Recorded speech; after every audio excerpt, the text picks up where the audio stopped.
feedback from you. So that may be your phone being too close. I usually move it like 10 feet away because. Let me go move it and be right back. Okay, cool.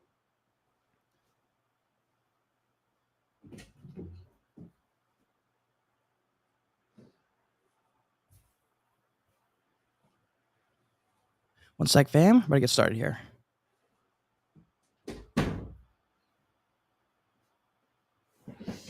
Let me know if that worked. Cool. Yes, it's perfect, fam. It's perfect. Guys, welcome back to the Joyage Kingdom. I'm Cage, your guide. I'll be replacing a little voice inside Dread for now, giving you a break from the constant internal monologue that is the human mind. I want to say first, thank you for listening or viewing on whatever platform you're on. If you haven't already, smash the like button for me. Subscribe to the channel. Join the kingdom. This podcast is brought to you guys by BetFury Gaming, a crypto company looking to bring generational motherfucking wealth to all you DGM players and gamblers out there. We're going to be bringing our educational content podcast over to their channel, to their Twitch. So just make sure you guys are hanging out there. You guys can win stuff. Actually, every 10 minutes, you have a chance to win some stuff. Literally, last podcast, someone won a few $100s on some kind of prize giveaway thing. And it was fucking awesome. I was really stoked about it. So anyways, so I'm always looking to bring new ways to bring extra value to people. And that is why we have Mr. Fucking GMONEY on the show, founder of G Portal NFT Alpha Group. Okay. He's an accomplished young entrepreneur and future content creator, bro. We're going to get right into it. Dude, welcome to the podcast. Thanks so much, bro. Appreciate being here. You know, we had a great conversation the other day and excited to continue that, man.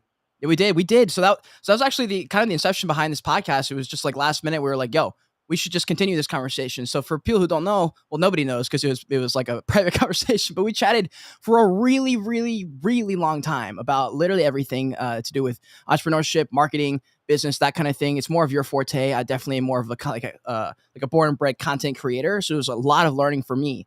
But you know what, just to give like a little bit of context, you're an OG NFT person, which is cool for me. There's not that many of us left. And so everyone here who's OG, shout out to all y'all. But dude, would love to kind of start this off just by knowing the inception of the NFT journey for you, why you got in, why you did the Alpha Group. Obviously, I know a little bit because we talked, but would love to know that.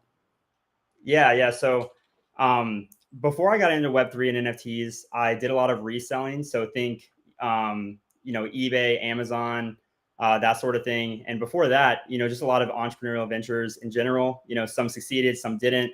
You learn a lot of lessons along the way. Nobody gets it right their first time.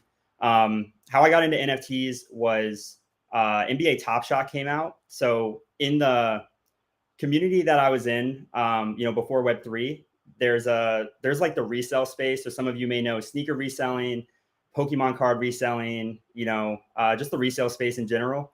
And NBA Top Shot came out, as well as, NFTs started to pop off. The 69 million Beep was sold for his first 5,000 days. And that's really how I first started really paying attention to it. And then to my first really profitable trade, I remember there was a project called like Fancy Frenchies, and it was on Solana. And I think it was one Sol. And my friend was like, yo, get in on this. And I was like, this looks kind of weird, but whatever. It's like French bulldogs, maybe it'll do well. So I spent like one Sol. I think that's the mint price. And then about 14 minutes later, somebody like hit me up in chat, and they were like, because I posted my Frenchie, and he was like a white Frenchie with like, like the monocle and like some bling. And this dude was in chat, and he was like, bro, like, that's so sick. I have to have it. Like, how much? And I didn't know what to say. So I said, 10 Sol, like, 10 Sol maybe. And he was like, bro, done. So he sent me the 10 Sol. And at that time, at the price Sol was at, I made about $1,000. Let's go. In the span of like 14 minutes, like 14 to 20 minutes. And so at the time I was flipping a lot of, taking a lot of physical products to the post office every day, shipping them out, Amazon, eBay. And so that's when things kind of clicked, because I thought to myself, wait a second, I can take a digital product and resell it, and I don't have to ship it. I don't have to carry, some heavy ass package. I can just sell it right there on, Magic Eden, or OpenSea. And then I started doing the numbers too. And I thought, okay, well, maybe I had one mint, but like, what if I had 5? Like, what if I had 10, And that's kind of where things, from that moment of when I made that 1,000, just from doing that, and things kind of clicked, I started paying attention, and I was pretty much hooked from that point on, because then I started getting in on some, some more hyped mints, like, back in the bull when people would, make art for whitelist, and there was like the whole grinding for whitelist thing, and there was all these bro, Grind, baby. Who remembers? Who fucking remembers grinding? Who remembers grinding? That was the worst, bro. But it was also the best, low key. Bro, it was like GM, stay hydrated. I love the art. I love the art. Stay hydrated, GM, and all that. What are you But doing? to be honest, I really miss that time because, bro, like there was just so much. There's so much going on. It was a really exciting time, and so during that time, I made some. Wow. I'll actually talk about how I got my PFP. So some of you may not know, but my kaiju, the reason why I have it as my PFP and I've held it forever is that's really when I kind of went like absolute like full into Web3, and I was able to get that mint. I remember in Kaiju Kings, one of the founders said, "We're gonna give whitelist to the first person who makes a Kaiju AMV." And what's funny is a lot of people may not know what an AMV is, but it stands for like anime music video, where people take like dope songs or edits and like clip them up to make them like some sick mashup. So I knew exactly what he was asking for. And I'm not like really good at doing that kind of stuff. Like I'm not good at like graphic design or anything, but I'm a very resourceful person. I'm extremely resourceful. So, and hopefully this doesn't get me into too much trouble, but you'll be the first person to hear this story. So he said, first person to send me like an actual good AMV, and you'll get whitelist for Kaiju Kings. So I immediately went on Fiverr and I immediately started messaging like all these Fiverr guys, and I was like, yo, I need this right now. I need this right now. I need this like right now. Make an AMV, for Kaiju Kings. Put some Godzilla in there. Put some what's that movie? It's like Pacific Rim. Put some Pacific Rim shit in there. Oh. And what he wanted us to do is to put the AMV behind like his SoundCloud. Like he had like the founder had a SoundCloud, and he was like, put my beat and then make some dope kaiju graphics. So I found a guy to do it, and he said I could do it right away. How much? $20. I was like, okay, bet. So all of these people, and like I said, hopefully this doesn't get me in trouble, but all these people, they were trying to do it. I knew I couldn't do it on my own, and they weren't really having the best like products come out. And so time goes on, and I'm just like waiting for the Fiverr guy. He gets back to me like in an hour with like a beautiful AMV, like fucking bangs. And I know this is exactly what they're looking for. So I post it, and that's how I got whitelist for my kaiju. And that's when I really like was like, you know what? I'm really invested into Web3. I'm going to use my kaiju as a brand. And he looked kind of rare. I actually was able to mint too, but he looked kind of rare. So I was like, yo, I'm going to keep him.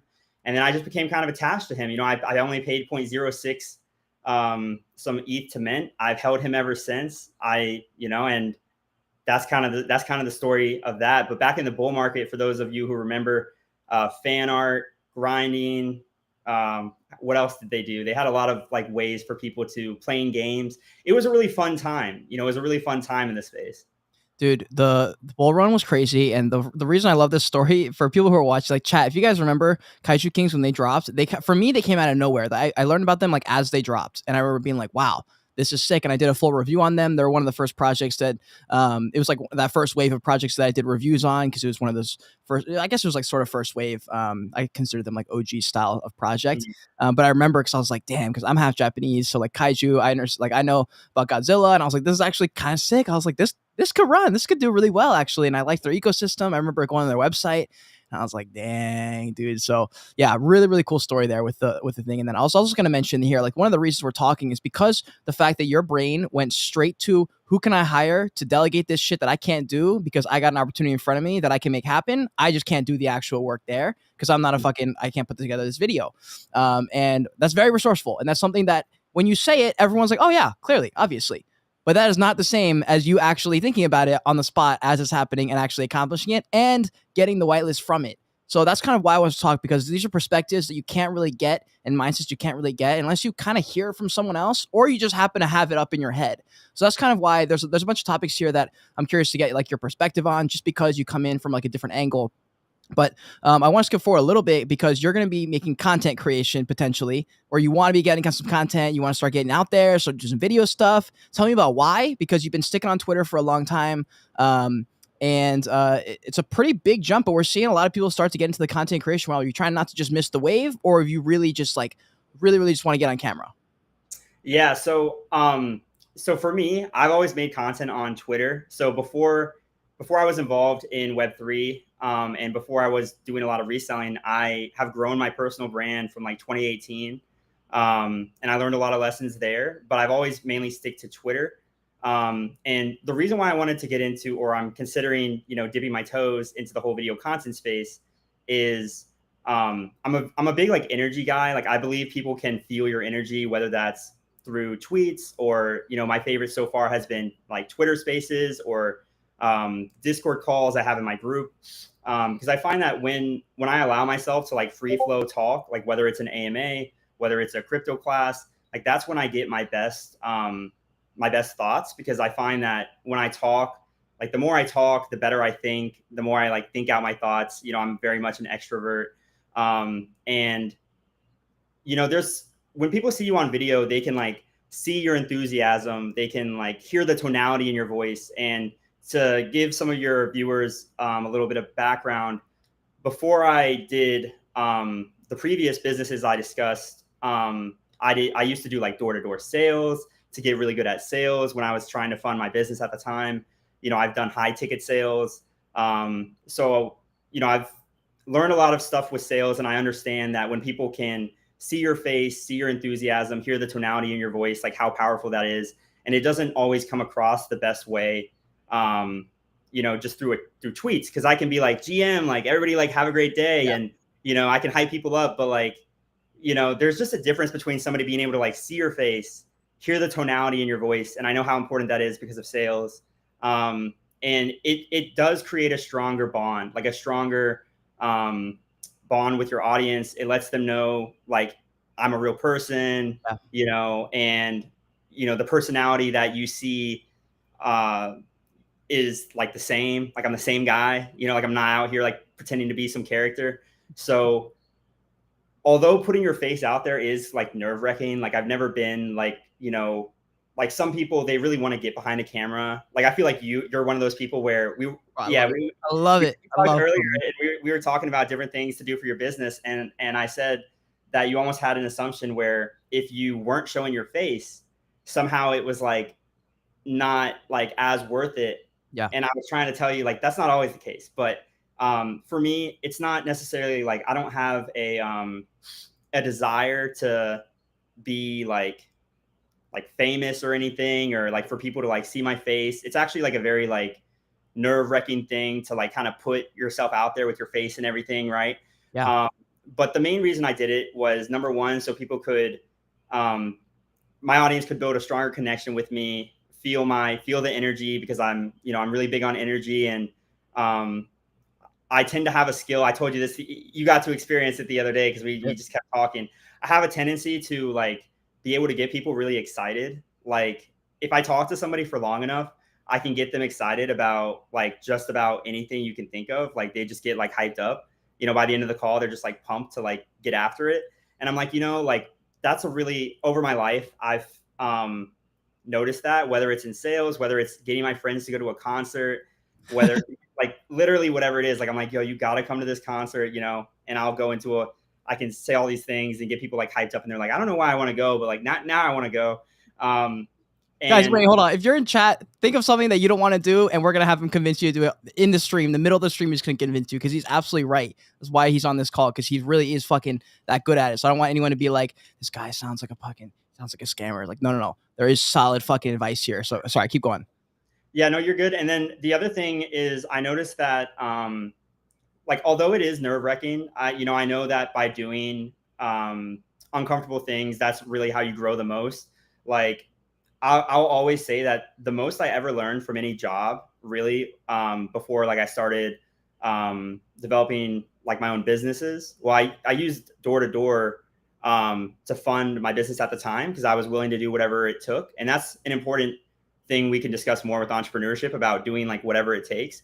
But by doing door-to-door, like I learned way more than like any other job. Like I could have, before I worked door-to-door, I worked for BMW, and I would rather work door-to-door than for BMW. And I'll tell you why. It's because you and for BMW, I was doing like HR stuff, but for door to door, like having the ability to knock on 100 doors, or, let's say you knock on like 100 doors, 60 of them, they say no, they slam it in your face, and you still are able to keep going, for those yeses. It's like, once you do that and you get comfortable being uncomfortable, then everything else seems like so easy. Like, you'll look at other stuff you've been worried about doing in the past, and you'll start to think to yourself, like, bro, I've done door to door. I knock on people's doors. They don't want to talk to me. They hate me. And it's like, you just got to stand there, smile, and be like, hey man, like, here's what we're doing. Here's why we're out here, and stuff like that. But to go back to what you were saying, another reason why I wanted to show my face is I noticed that a lot of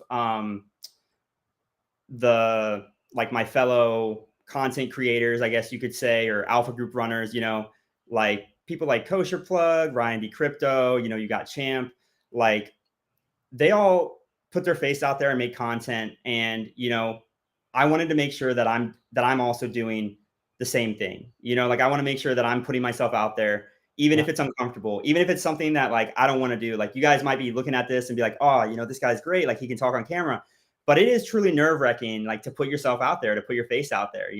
It's it's not something that comes natural to me. Yep. But I want to do the best thing that I can, like, to grow my audience. I want to do the best thing that I can for my members. I want to be able to bring them the best opportunities. And I know that the more you put your face out there, especially because there's so limited competition right now in Web3,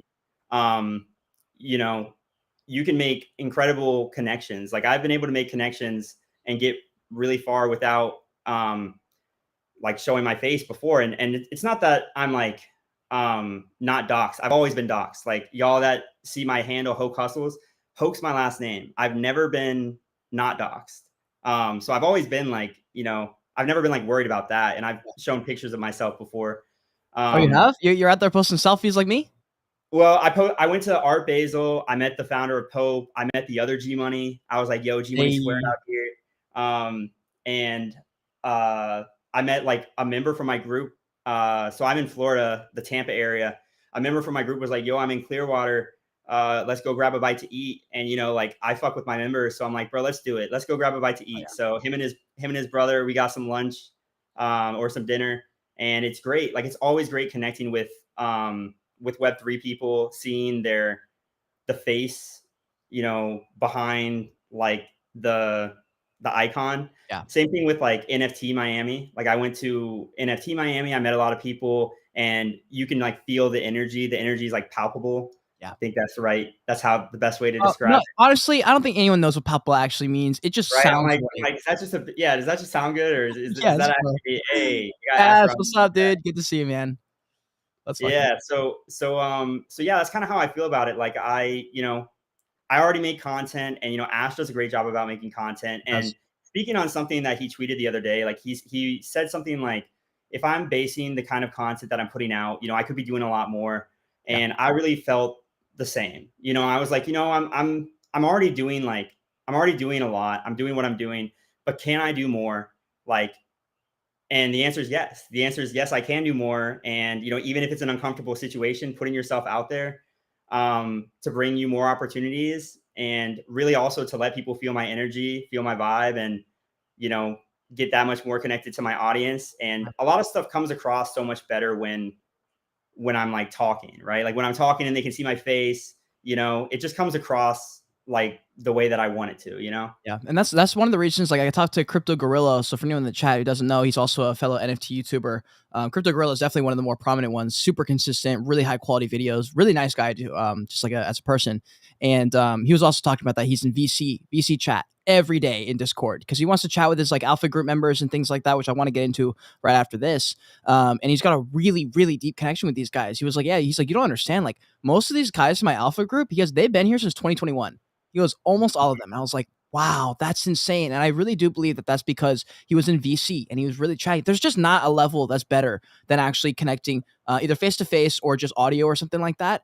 You just can't replace it. I mean, I know it sometimes feels like you can with just text, but you really can't. This is what I want to get into next, because you've done an excellent job without having to make video content yet. And you've been able to make an alpha group, an NFT alpha group, using some of the skills that we talked about earlier with your resourcefulness, being able to delegate things, stuff like that, put together some stuff. But you were an OG NFT person. You put together an OG NFT alpha group. I want you to talk about like how that even happens and how you can sort of grow a prominence within Twitter. Because there's a lot of people in this space who want to grow on Twitter, obviously. And I think there's a lot of tips they can take from you. And then also, this is like a 3-pronged question. I started to throw all these at you, but there's obviously a difference between growing in a bull market versus bear market. So I'm just trying to throw all the details at you, and then to let you see where it goes. Yeah, so I think to best answer this, I have to go back, like back before everything. So back before like my reselling days to building my Twitter. So before I was a part of Web3 Twitter, I was a part of something that's called Money Twitter. And some of you may know what that is, some of you may not, but it's basically people like that are into entrepreneurship, like making money online, that sort of thing. So I learned a lot on that growth stage, like how to get the attention of people who are prominent in the space, how to get them to follow you, how to get them to maybe position yourself to be seen more, retweeted, how to add value and try to, help people. Like, as long as you help people, they're willing to share it. But as far as like getting people to follow you, being able to network, like I've been really good at that.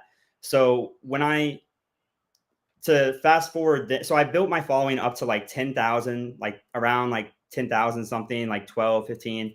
And then for reselling, when I saw that you could sell NFTs, I kind of stopped looking at the eBay, Amazon stuff because I was like, yo, this is the new wave, got to hop on this because it was just such a wealth of opportunity. And then the more I learned, the more I became like really like entrenched in it, because it was like, yo, like not only can you make a lot of money, but smart people are here, like money's here, 7-figure, 8-figure, 9-figure entrepreneurs, they're here.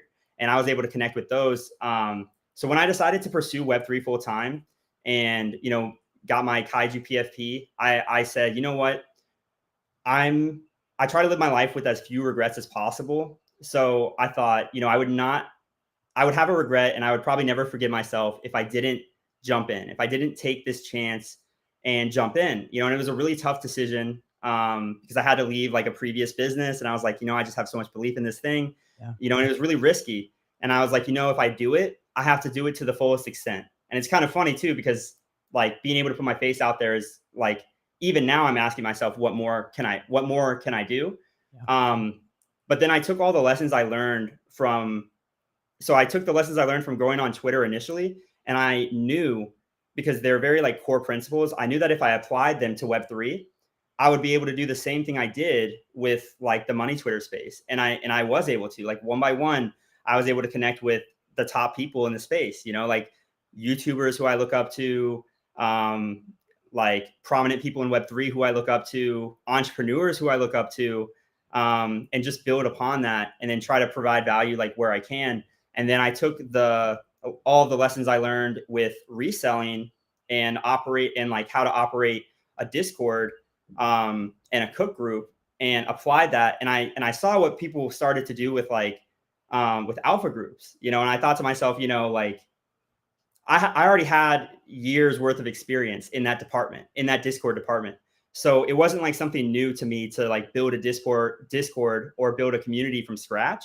So I had that the confidence to do it. And with all things like in entrepreneurship, you really have to have the confidence in yourself. You have to have the vision. Like I still remember, and some I'm not sure if they're watching, but some people who were like my first 10 people I invited when my server was like nothing. Like I just like opened it up and I was like, hey, like, come join. Like there was like one channel, but like I knew where I wanted to take it, but like none of them knew. And you have to have the confidence to see where it can go and, visualize it and then build towards it every day. And then that's how you achieve that. So that's how that's how I had the skills to build my alpha group, my Discord group. And that's how I had the skills to build my following. And I also knew from my experience in Discord and managing a community before, I knew that I just felt like I could take it to a whole nother level. Like I saw what was out there on the market and I was like, I see what they're doing, but I think I could do a couple things different. I think I could add a little like spice to it, and for those who don't know, for my alpha group, I didn't charge anyone initially. I had it be completely free, because I wanted to provide value first without, I didn't want to just like ask people to spend money, and not to mention they probably wouldn't, right? With not really like seeing the value. So I decided to provide value first. And I said, you know what? I'm going to put it all on the line. I'm going to give this everything I have. And hopefully at the end, when I ask them, to support my business, hopefully they will. And, I operated it for 5 months for free. And I think operating it for free first had like a ton of benefits. And I learned I learned a ton of skills in that process along the way that I didn't know before. Like different things, like having people, I don't know if I want to go down that rabbit hole yet, because I don't know if I want to give away all my sauce, because I got a lot of sauce on it. But basically, I provided value for free for like 5+ months. I did a lot of things in a certain way, and I was able to launch a successful business, and I was able to go full time into Web3, make a lot of connections, and yeah, I see Ash says, "Yep, we can always be going harder." Dude, amen. That's why I not to kind of like cut this tangent short, but to give Cade his flowers, bro. One of the reasons why we even are on this call today and why we had our super long call the other day is I saw like the frequency of how, like, all right, let me go back. So I saw a video of his way back, and then I hadn't really paid attention to him too much. And then like a ton of months went by, and then I saw another video of him, and I was like, dang, bro, this dude's still out here making content. Like, he's still out here. Like, major props. Like, let me go check it out. And I saw the consistency, and I saw how much he's been able to network with all of the top people in the space. And I was like, it takes a lot to be able to spend the time, the effort, the editing, spend the money on the gear to consistently put out content, and maybe not see it like pay off right away. Yeah. And to just have faith that, I'm going to do this. I'm going to keep putting out content. And some of his videos just like really spoke to me. Like he was talking about all the stuff he was doing. He was like, yo, I'm posting on TikTok like every hour on the hour. I'm like, oh my God. I'm like, bro, like what the heck? This dude's out here, and then he's streaming, and sometimes he may only be streaming to, like sub 100 people, and, sometimes like sub 20 people, and like to be able to have that passion and to be able to like put that content out, it really inspired me. And I started to do a deep dive on his content, and I really fucked with it. And I thought, like I may not, I thought, let me hop on a call with him, because I want to see if I can provide value to him. Like, just from talking to him, because, I really hadn't met him, but I said, let's hop on a call. I'd love to speak to you. I sent him a couple messages that was like, yo, I fuck with your content. I fuck with the grind. And I always like to see people who are just like getting after it, and see if I can provide like value in any way. And we hopped on a call, and it was only supposed to be like a 32 an hour call, but it really was. When we have a call going, and like the sauce is flowing, and then like the vibes are there and everything's going great, like, bro, we wound up talking like for like 3 hours, bro. I think it was like 5 o'clock by the time we stopped, and we started at like 1:30. So it kind of got out of hand, but it was okay, because it was a great call. It was a fantastic call. And I know that people like Cade who are, whoa, Jesus Christ, this happened on our call. Jesus Christ, that literally happened yesterday or the other day when we were on the call. I got a phone call, and because of Apple, it calls every single one of my devices. There's like 7 different devices in front of me. Sorry. And also, I appreciate everything you're saying. Yeah, I was just gonna say, like, knowing that Cade was putting out this content, I just wanted to like give him my feedback or my insight if I could provide value. And I know that if he keeps going on the path he's going on, like, he will make it. Like, that's what it takes. It takes grit. It takes perseverance. And it's the same kind of mentality of whatever it takes and being relentless that, door to door for me back in the day took. Are you willing to like knock on all these doors, get told no, be rejected, handle rejection, go home, get up, do it tomorrow? Like, and by the way, when I did door to door, it's commission only. So no one's paying you hourly. Like, if you don't win, you don't win, And so I just wanted to let him know like what I saw and what he was doing and where I think he could go. And like, I know that people who keep that, they're going to make it really far. So like, major props to you. Yeah, man. Thank you, dude. I really appreciate all the things you just said. What was I gonna say there?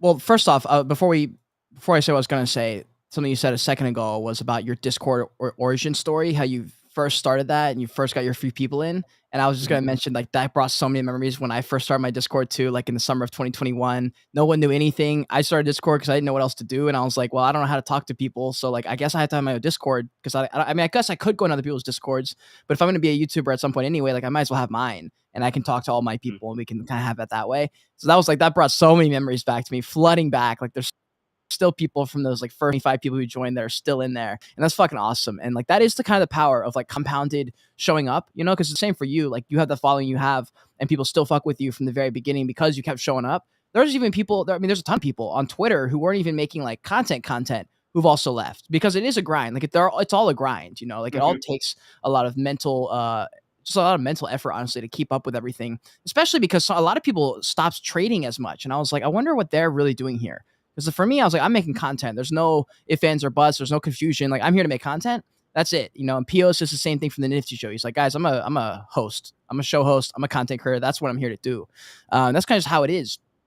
But anyways, we just talked about a lot of shit. And again, I Yeah. want to say I appreciate you for all the things you just said for me because the grind really is kind of how it is. That's how we connect. That's how everyone connects. You know, all these YouTubers and stuff like that.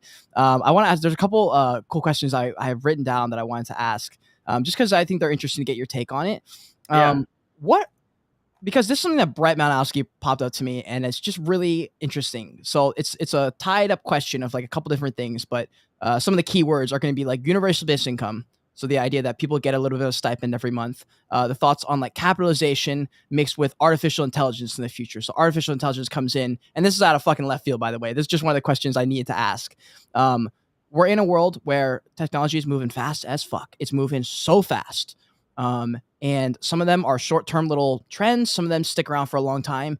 I think we can all probably agree that AI as a movement is probably not going to stop. Who knows if this movement, this past movement last month, is going to stick? But AI as a movement is going to be here. The idea that it's going to replace a lot of jobs seems to be pretty like yeah, I mean, I would probably agree. It is probably going to cut out a lot of jobs. I'm sure there will be a lot of jobs that come out of it. But Brett said something that's interesting. He's like, we might see the end of capitalism because all these side hustles, all these ways to make extra money that are not like in the system that we can do might be cut out. And we might not have that anymore. So I was just wondering where your thoughts are on that towards the future of the Web3 world, but also the normal world. And yeah, just get your perspective on that. Yeah. So, I mean, I don't think that capitalism will ever end. I really don't. I'm a big believer just in like people will have a lot of negative things to say about capitalism, but it helps breed competition, and competition helps people. We see Blur, right? Like Blur is a prime example of capitalism, of them rewarding people for Sure. trading on their platform, providing a better UI experience. That's because of capitalism. Like a lot of people, they like to hate on capitalism, but it gives us some of the best products that we all enjoy today. Like Yeah. that's the name of the game. And I mean, AI, like other technology, I really like, will it cut out some jobs? Maybe, probably. But like you said, there will always be like new like opportunities. Mm. And I don't think that there's going to be everybody's going to be like out of a job. We still have yet to see like everything that AI can do. A lot of people like I'll say this. I see a lot of videos of people that are like, use this tool to make or use this AI tool to make money, use these AI tools to make money. But it's like, okay, but have you made any money though? And like a lot of them, like they're not showing like their Stripe dashboard. Like they're not showing like, Oh, whatever none of dash. them. None of Yeah. them are. No, they're like, you can make money with this, but it's like, okay, don't tell me what I can do. Like, tell me what you've done. Like, show me what you've done. Like, what have you actually like done? So I see a lot of, and I think it's important to keep up with new technology, but I think it's important. And I think that if you keep up with it, there are a lot of opportunities, but you have to like take action. Like you have to actually take action, just like Web3. If you're serious about AI, learn about AI, and then actually like try to apply it. Like try to make your tasks smoother. If you're looking to start a business with AI, same thing with anything like Shopify. Like you can make money by tell other people how to make money. Yeah, I mean that's exactly true. But it's like you got to actually do it. You got to actually put in the work. So I've seen that AI can help people smooth their process or smooth their thinking, but I think a lot of people think that AI can like completely replace like some kind of tasks. And I don't think that's the case like quite yet. Like you still need like human input, and you need human thought to feed it the right kind of like prompts, the right prompts. the right kind of prompts. And I think that for those that are able to like use their thoughts or their brain with I think that's where you'll see like the best solutions. I've seen people like, I'll explain it like this. If you use AI to save people time, like time is money and that's value. So if you're able to save people time, you're able to sell that.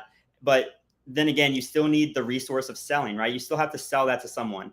So I know somebody who developed a website that helped copywriters, and he used like the what is it called, the API to assist with that, and he was able to sell it for like, I think it was like, man, I don't even want to like misquote, but it was easily over like 100,000, and he was able to sell that without even having any customers. He's like, here's what I built, here's what it does, and he was able to sell that. And I remember what I was going to say. So technology allows people to act on their thoughts quicker. So before, if you had a thought of starting a business, you might have to interview some coders, you might have to interview some, all kinds of people, web design. And what AI does is, or what new technology does and will continue to do, is it allows people to be able to make more progress than they would without it. So I look at it as a tool and not like some end all be all thing. I look at it as a powerful tool that entrepreneurs, or just anybody really, even if they're not an entrepreneur, to use to be able to act upon their ideas more efficiently. And that kind of speaks to like making money online. Like I think it's never been easier for people to make money online. Like if you look at previous generations and previous entrepreneurs that I look up to and respect, they didn't have like social media. Like they had to go knock on doors. They had to give flyers. There was no Instagram. There was no Twitter. There was none of that. And so we really have to, kind of be thankful for the opportunity that we have, that we're able to just hop on a social platform, connect with so many like-minded people, and also be able to reach customers. Like I know people who make, bro. So when I first got into the reselling space, bro, and I kid you not, I met 14 to 16-year-old kids that were making like $200,000, like dead ass, like making simple like Discord bots. Like this one dude, he made an eBay like watch bot that would add like eBay watchers to your listings so that you could like sell more, because when people see that there's people watching it, like it sells more. And dude, this dude was bringing in like $60K a month, and he didn't even have his driver's license, bro. He did not even have his driver's license. Like that's fucking insane. And that inspired me too. Cause I'm like, yo, at the time I was like, just looking about how I could make it. And I always had the mindset of, I'm going to do whatever it takes. If there's a way, I'm going to find it. And then seeing people like that, whether they're people my age or younger, I always had the mindset of, if they can do it, I can do it. Always. Like, and I think it's important for everybody to have that mindset. Like never think that you can't do something, because we're all the same. We all start at zero. Like really, like if there's something you want to do out there, even if you don't know how to do it at all, like everybody's a beginner at some point, and not even in like a cringy way, like really just, you can learn. And, it's important not to be afraid of the mistakes, because yes, you will make mistakes. There will be failures. You probably will lose money.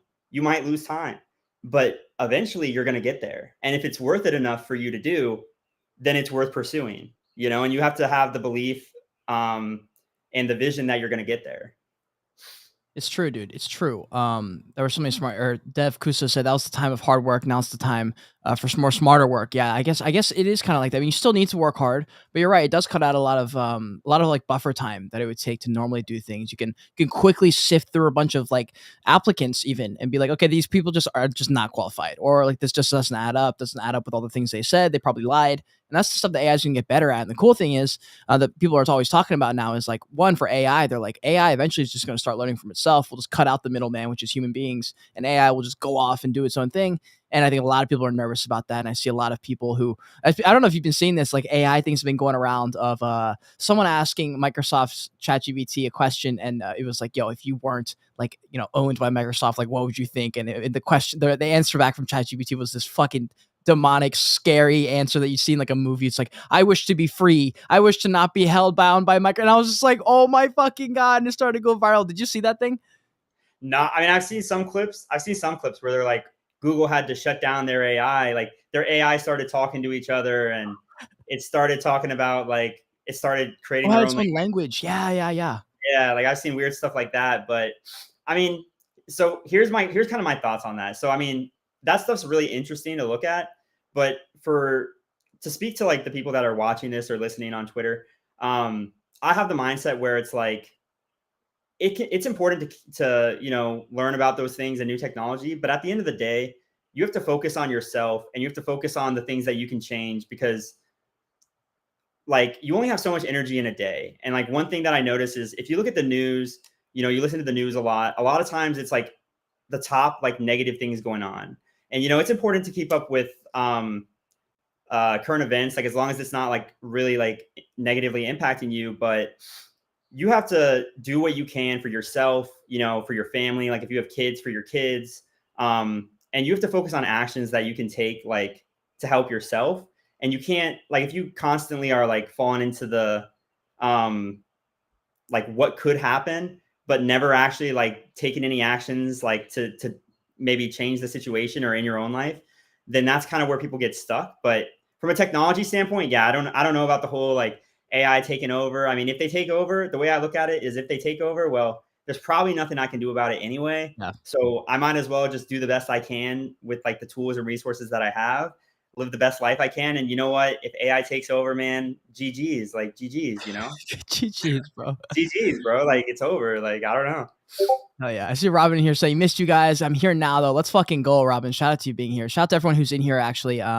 Guys, make sure if you're not watching this on Twitch, on Bet Fury's Twitch channel, do that, because every 10 minutes you're watching, you're winning points, and you can trade that shit for cash prizes. We appreciate everyone who's watching the show. Likes, retweets, shares if you're in Spaces, YouTube, Twitch, wherever you're at. If you're enjoying the conversation so far, we're looking to bring as much fucking value here as possible, because we got a lot of things that are really interesting. And one of the things I wanted to ask you about, because this is something that I think about a lot, and I don't know how much other people think about it, is it's because I've been asked this question almost every time I get on like a call, or if it's some kind of consulting thing. Is typically one of the things I ask is like why are you here? Like, what is specifically about it that you actually like about Web3 when you can make content about any other industry? And for me, the Web3 thing is cool because Web3 for me represents more of a decentralized nature of how people want to live in like it's like in like a society almost. And like I feel like in every single industry we're moving towards that. We're seeing the fitness industry starting from a top-down pyramid scheme of Gymshark and David Lade and Matt Ogus and these top 10 people basically, to now it's a very decentralized model. We've Gymshark basically, like if I had to make a video and talk about companies that could do well in Web3, I feel like Gymshark and UFC have got to be in the top 2 right there, or one of those top projects companies, because they've made a decentralized model like almost by accident by having so many athletes. They're all growing their own thing, but with that, the entire brand of Gymshark grows. And with TikTok, everyone wants to be a TikToker now. Everyone has this decentralized nature of how content's going to be done. People want to be part of live streams. They don't want to have this one-way form of communication. That's why people are in Spaces, because they can they can have conversations back and forth. So for me, I feel like culture is heading into more of that world anyway. So that's why I'm here. And so for me, it's harder to focus on little parts of that, like specifically trading, like things like TA. Like for yourself, what is it about Web3 that you love, and what is it that you spend time on, and what do you like not know at all? Like, do you believe in like TA? Do you believe in like the trading stuff? Like, what is it that you're spending all your time on, and the passions that you have for Web3? Yeah, so I mean, for Web3, it's really a lot. So, the main thing for me about Web3 is it's still in such an early stage that the ability, like for me, when I decided to jump into it, I knew that if I applied myself, like I could get really far. And there's not a whole lot of competition. Like there's sub like 10 YouTube NFT YouTubers like at the time. And if you look at other industries like Facebook ads, drop shipping, e-com, bro, there's like tens of thousands of people like talking about that kind of stuff, or Amazon. And with Web3, what I really saw was the ability to, for those that are early, not only will they get the opportunities that come in, but you can, you can build a name for yourself, and that opens up like a lot of doors. And aside from that, I mean, the opportunities with being early, like does a lot for those who were here, before, and were able to mint like CryptoPunks or Bored Ape Yacht Club, or, all that stuff. Like being involved in this space, although it's small, there's a lot of money in this space. And the key thing that really like made me start going hard, or really see the opportunities for building a personal brand for me, was I was able to start connecting with like 7, 8, 9-figure entrepreneurs and businesses, brands that I love, who I never thought I'd even get a chance to be in the same room with. So like to name some, like I had AMA spaces with video game companies. So like Big Time, Averick Saga, I think I'm pronouncing that right. I might be not pronouncing that right. Black Paris. Like I spoke with the founder of Black Paris, which is a fashion brand, like a big Web2 fashion brand. And that was a moment where I was like, oh my God, like I'm just some dude, and they're talking to me. And Bugatti Group, they make like suitcases, and talking to the CEO of that, and like Rolling Loud. I've been to Rolling Loud like 5 or 6 times, and it was my first festival when I was like a freshman in college. I like right before finals, I went there. I took 5 of my best friends, and it was honestly like some of the best 3 days like of my life at the time. We saw like Kendrick, Lil Wayne, Travis Scott, A$AP Rocky. It was lit as fuck. And then, being able to talk to the founder of Rolling Loud, like to have meetings with these companies and brands. Like if I told myself back in 2017, like when I first went to that festival and had that amazing time, like, hey, guess what? You're going to like be talking to the people who like created this. Like you're going to be able to talk with them and like have them as a network and stuff like that. That's where I really saw the opportunities, like just opening, like people that I respect, content creators, like, Elio Trades, right? Yep. Talking to Elio Trades, bro. Like I was like, bro, he's, I have a lot of respect for him. And then, one day, like I see him follow me. Or Cole Bennett, bro. I fucking love Cole Bennett. He's the founder, CEO of Lyrical Lemonade, for those of you who know Lyrical Lemonade. And I'm a huge fan. And the funny thing about that is I just put out like some music tweet that day. And what was funny is I was at the gym and I put out this tweet, and I was like, it was something about nostalgia, because I was like listening to this song, and I put out a tweet, and then, I thought, wait a second, maybe that's cringe. And so I went and I was going to delete it. But then I saw that Cole Bennett, like one of like, I look up to him. He had liked it and was like 100% and like followed me. And I was like, bro, like that just goes to put yourself out there, because like I thought maybe this is cringy, like second guessing yourself. It's all about putting yourself out there. Like, maybe somebody thinks it's cringe, maybe somebody doesn't. But then to have somebody who, that you look up to be like, bro, this tweet is it. Like, this is right. Like, this tweet is it. Like, it just shows that you really just gotta, put yourself out there, believe in yourself, and, connect with people like that. And then through there, I've been able to build my network. So to me, the biggest opportunities that I've had is being able to connect with people, or really high level people that literally, if I wasn't involved in Web3, I would never have those opportunities. Never. That's 100%, dude. That was the same thing. I had a very similar realization when I started interviewing founders too. I was like, why are they talking to me? I'm just some random kid. I was like, why would they bother spending time with me? Then I was like, oh shit, there must be something that I have that they don't have, that they like or something. Same with the tweets and the videos. Like every time I post a video that I'm like, I don't know about this. Like those are always the ones that always pop, or like I post it, don't even think about it. That's the one that hits for everyone. Like I've heard oftentimes where with my interviews with myself, those videos literally get the least amount of views across anything that I do. Like they get like maybe a couple hundred views max, right? And they're just me talking for an hour, just kind of rambling about whatever's been going on. This next one is going to be a fucking doozy, because so much shit has been going on mentally for me. So I hope y'all are ready for that one. That's going to be for sure a therapy session for me. But those are the ones that can sometimes hit. And also those are the ones that sometimes can win you someone who watches your content for the next 6 months straight because you said one thing. I've definitely had that happen where I was watching someone, they said one thing, and from then on they had my respect, and I was watching them, for a long time. But pretty much it's always consistency though for those people that stick with it. You know, like Elliot Trace, the reason he's so prominent is because he's been here since like 20s, I don't know, like mid 20s or mid 2020s or whatever that is, like 18, 17, somewhere in that area. And he's been making content ever since. He's showing up, he's still building, he's doing all the things. Like I remember the first time I chatted with him too, I literally, my voice was like shaking. I couldn't believe it. I was like, I've seen this guy on video so many times. He's just a normal dude talking about gaming. And it was the coolest thing. But you're right, dude. The Web3 world, the reason I am so enthusiastic toward it, especially for people who want to make content, is because the opportunities are so painfully unlimited. It hurts. Like you will put out something and have just like the most random people will reach out and be like, how the fuck did you see that? You know, or like I saw a video on Pinterest or I saw a video on LinkedIn. Like you don't know where they're going to find this content. And you don't know who's going to like it and which is good and which isn't good, which is a Gary Vee thing that he hit on like a year ago. He was like, you don't know which content's going to hit. So just put it out there. And that's something that you just said, dude. I wanted to switch course a little bit because you've got your hand in a bunch of different jars. So I want to know what your day in the life looks like when you wake up. Oh boy, my day in the life, bro. So, all right. So my day in the life, like, so my day in the life right now. So I'll tell y'all the whole scope of what it is. So right now I'm doing a challenge called like 75 hard. Some of you may know what that is. Some of you may not, but it's a challenge that helps like build discipline. So it's 5 things. 2 workouts a day. One has to be outside. They each have to be 45 minutes. One has to be outside. One has to be outside. And that's to teach you that the conditions will never be like always the same. Like if it's raining, you got to go out there still, like drink a gallon of water, read 10 pages of like a nonfiction book, and take a picture of yourself. So some people may think that it's like a fitness challenge, but it's actually like a mental challenge. And what I found is like the more discipline you build in your life, like the better it is. Like the harder your life is, like the better it is. And people think that, you get to a point where you can start cruising along or, things will get easier.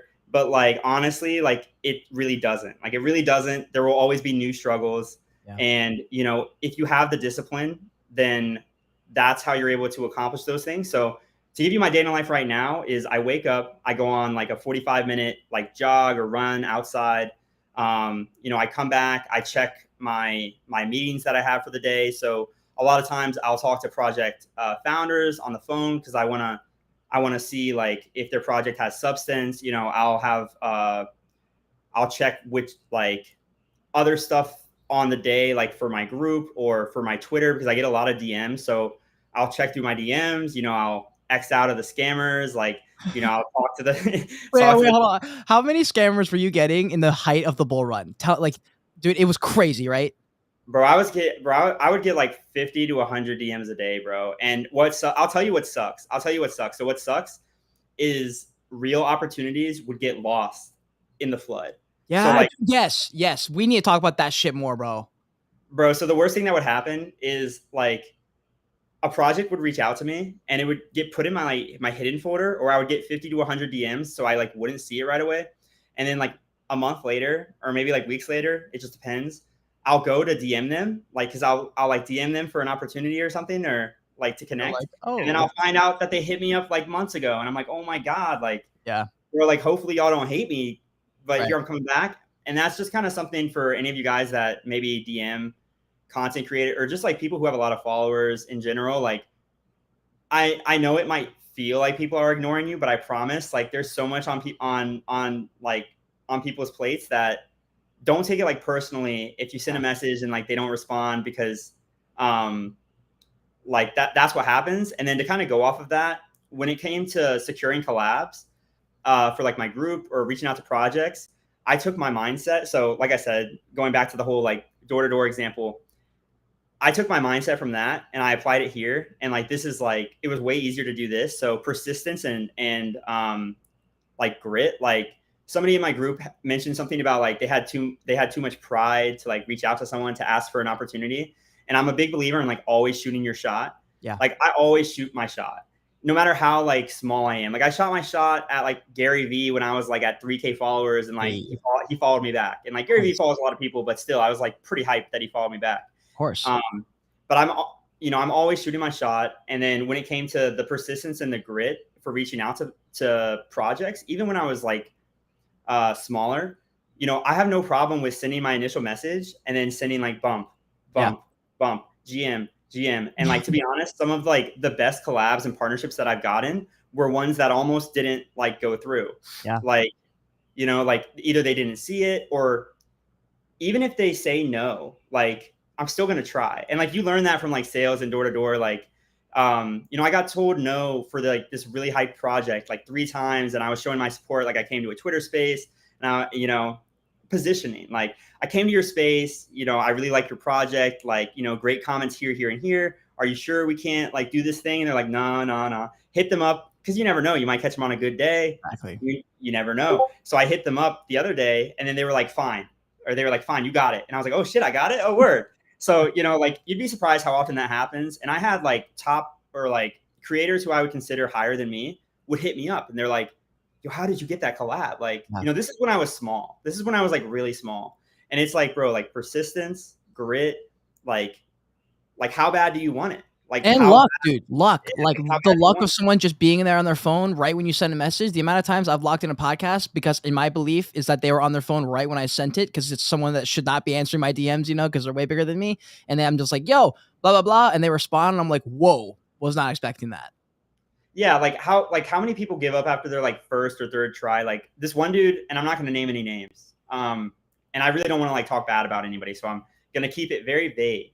And this guy's not even in the space anymore, so it doesn't really matter. He basically rugged, but I'm not going to talk about him. But it's Beanie, guys. It's Beanie. No, it's not Beanie. But he asked me, he was like, yo, how are you getting these projects? And I asked what he was sending, and he was just like, oh, I just say hey. I'm like, so you hit them up, you say hey, you don't give them any info on who you are, your project, what you're trying to do. Yeah, and then like you're not like following up. Like, of course they're not going to respond. Like, and it just kind of goes to show like with the internet, like imagine like DMs as those doors for like knocking, right? Except instead of having to walk up, you just have to send like a bump. Like that's not hard. And like to go off of what my member said about pride, bro, like fuck pride. Like I'm here to get opportunities. I'm here to get like, do you want to win or do you care about your pride? Do you care more about winning or do you really care that much about your pride? Like, no, like you should care about winning, It's true, bro. It's 100% true. Yeah, actually, I have a good follow-up question to this whole topic because that was a fucking lot of alpha right there. For people who don't know, DMs, like in the same way, like in life, if you don't shoot your shot, it'll literally won't happen. Like if the girl's right there and you want to date them and you don't talk to them, there's a 0.00000% chance you will talk to them because they literally don't even know. They could be thinking, man, if one dude would just say hi, I would marry them right now. Like that could literally be what they're thinking. But since you didn't shoot your shot, they didn't know. There could be someone right now that you want to interview. You've never done a podcast before. And you're thinking, man, I really want to interview, I don't know, Alex Becker, someone who's just not touchable, and then you just shoot a message. And for some reason, he felt like doing a podcast that day. And for some reason, you happen to shoot a DM and now you locked in Alex Becker. Like those are the things that are very possible. So to kind of like line up my question here, because there's so much degeneracy and because I just brought up Beanie a second ago and it made me think of this, there are people who are dope and there are people who may or may not be dope. There are people who are very polarizing is what I'll say in Web3. So we're not going to say who's who, but what do you think we need less of in Web3 and what do you think we need more of? Because I think this is actually a good topic. It could easily be fluffed over as to like what we need less of, what we need more of. Like there are some easy answers we could go with, but I feel like this could be deeper of a question. But like, what do you think? Yeah, so I mean, I think that we need more of legitimate businesses and entrepreneurs building projects in Web3. I think a big problem with the space, and this goes to what we need less of, is just the lack of transparency. Like during the bull, people were building projects, and you couldn't tell if they were like, some 12-year-old, and nothing against 12-year-olds. I've met some really smart 12-year-olds, but like I said, those 14-year-old Discord people were making like 60K like a month. But if a 12-year, like if this is someone's like first project or first entrepreneurship venture, more than likely they'll fail. And one thing in Web3 is as soon as you fail, nobody they don't forgive you. So like in entrepreneurship, I'm telling you, you will fail. You'll probably fail more than once. You'll probably fail 5 times. You probably will fail 10 times. You honestly never stop failing. And it's not about like how often you fail. It's about like how many times you can like fail, learn, and apply it to your next venture, right? But in Web3, people really hold people to a standard where they can't make any mistakes. Yeah. And a lot of these guys are like really young guys, you know, like, I don't know, like maybe they're in high school, maybe they're in college still, maybe this is their first like business. You really don't know. So I think we need more for some stuff that I would like to see in Web3. I'd like to see more entrepreneurs, more revenue generating projects, more like actual utility. Like I'm a big fan of like Rolling Loud because they already had their business and then they just applied Web3 to it. Yeah. And they are really the first festival to do that because Coachella did, but they only have like 10 passes, which is like whack as fuck, like 10 passes. Sorry, I mean if Coachella hears this, I'm sorry. No, Like you're right about that. I'm with you there. sorry, but yeah. So for real companies to provide real utility, like one of my favorite examples is imagine if Disney came out with a lifetime Disney pass. How hard would that bang? Like we all know Disney adults. You know, there's one in my family. I'm not going to say who. Hopefully he doesn't see this. But we all know some Disney adults, bro. And I'm telling you, like those Disney adults, bro, you make a NFT that gives them lifetime access. That shit's going to the moon. I swear to God. Yes. You know, and then Same like with UFC, dude. Same with UFC. Same with Gymshark. If there's actual demand for it, Starbucks, they have the Odyssey program. If they do some cool stuff there, people go to Starbucks every fucking day. If they can figure out the right incentives, I think you're right. These companies could do some fucking damage. yeah, and you really need real utility is what I'd like to see more of. Real entrepreneurs building in public, you know, showing their, you know, talk like who have actually done shit, and building in public.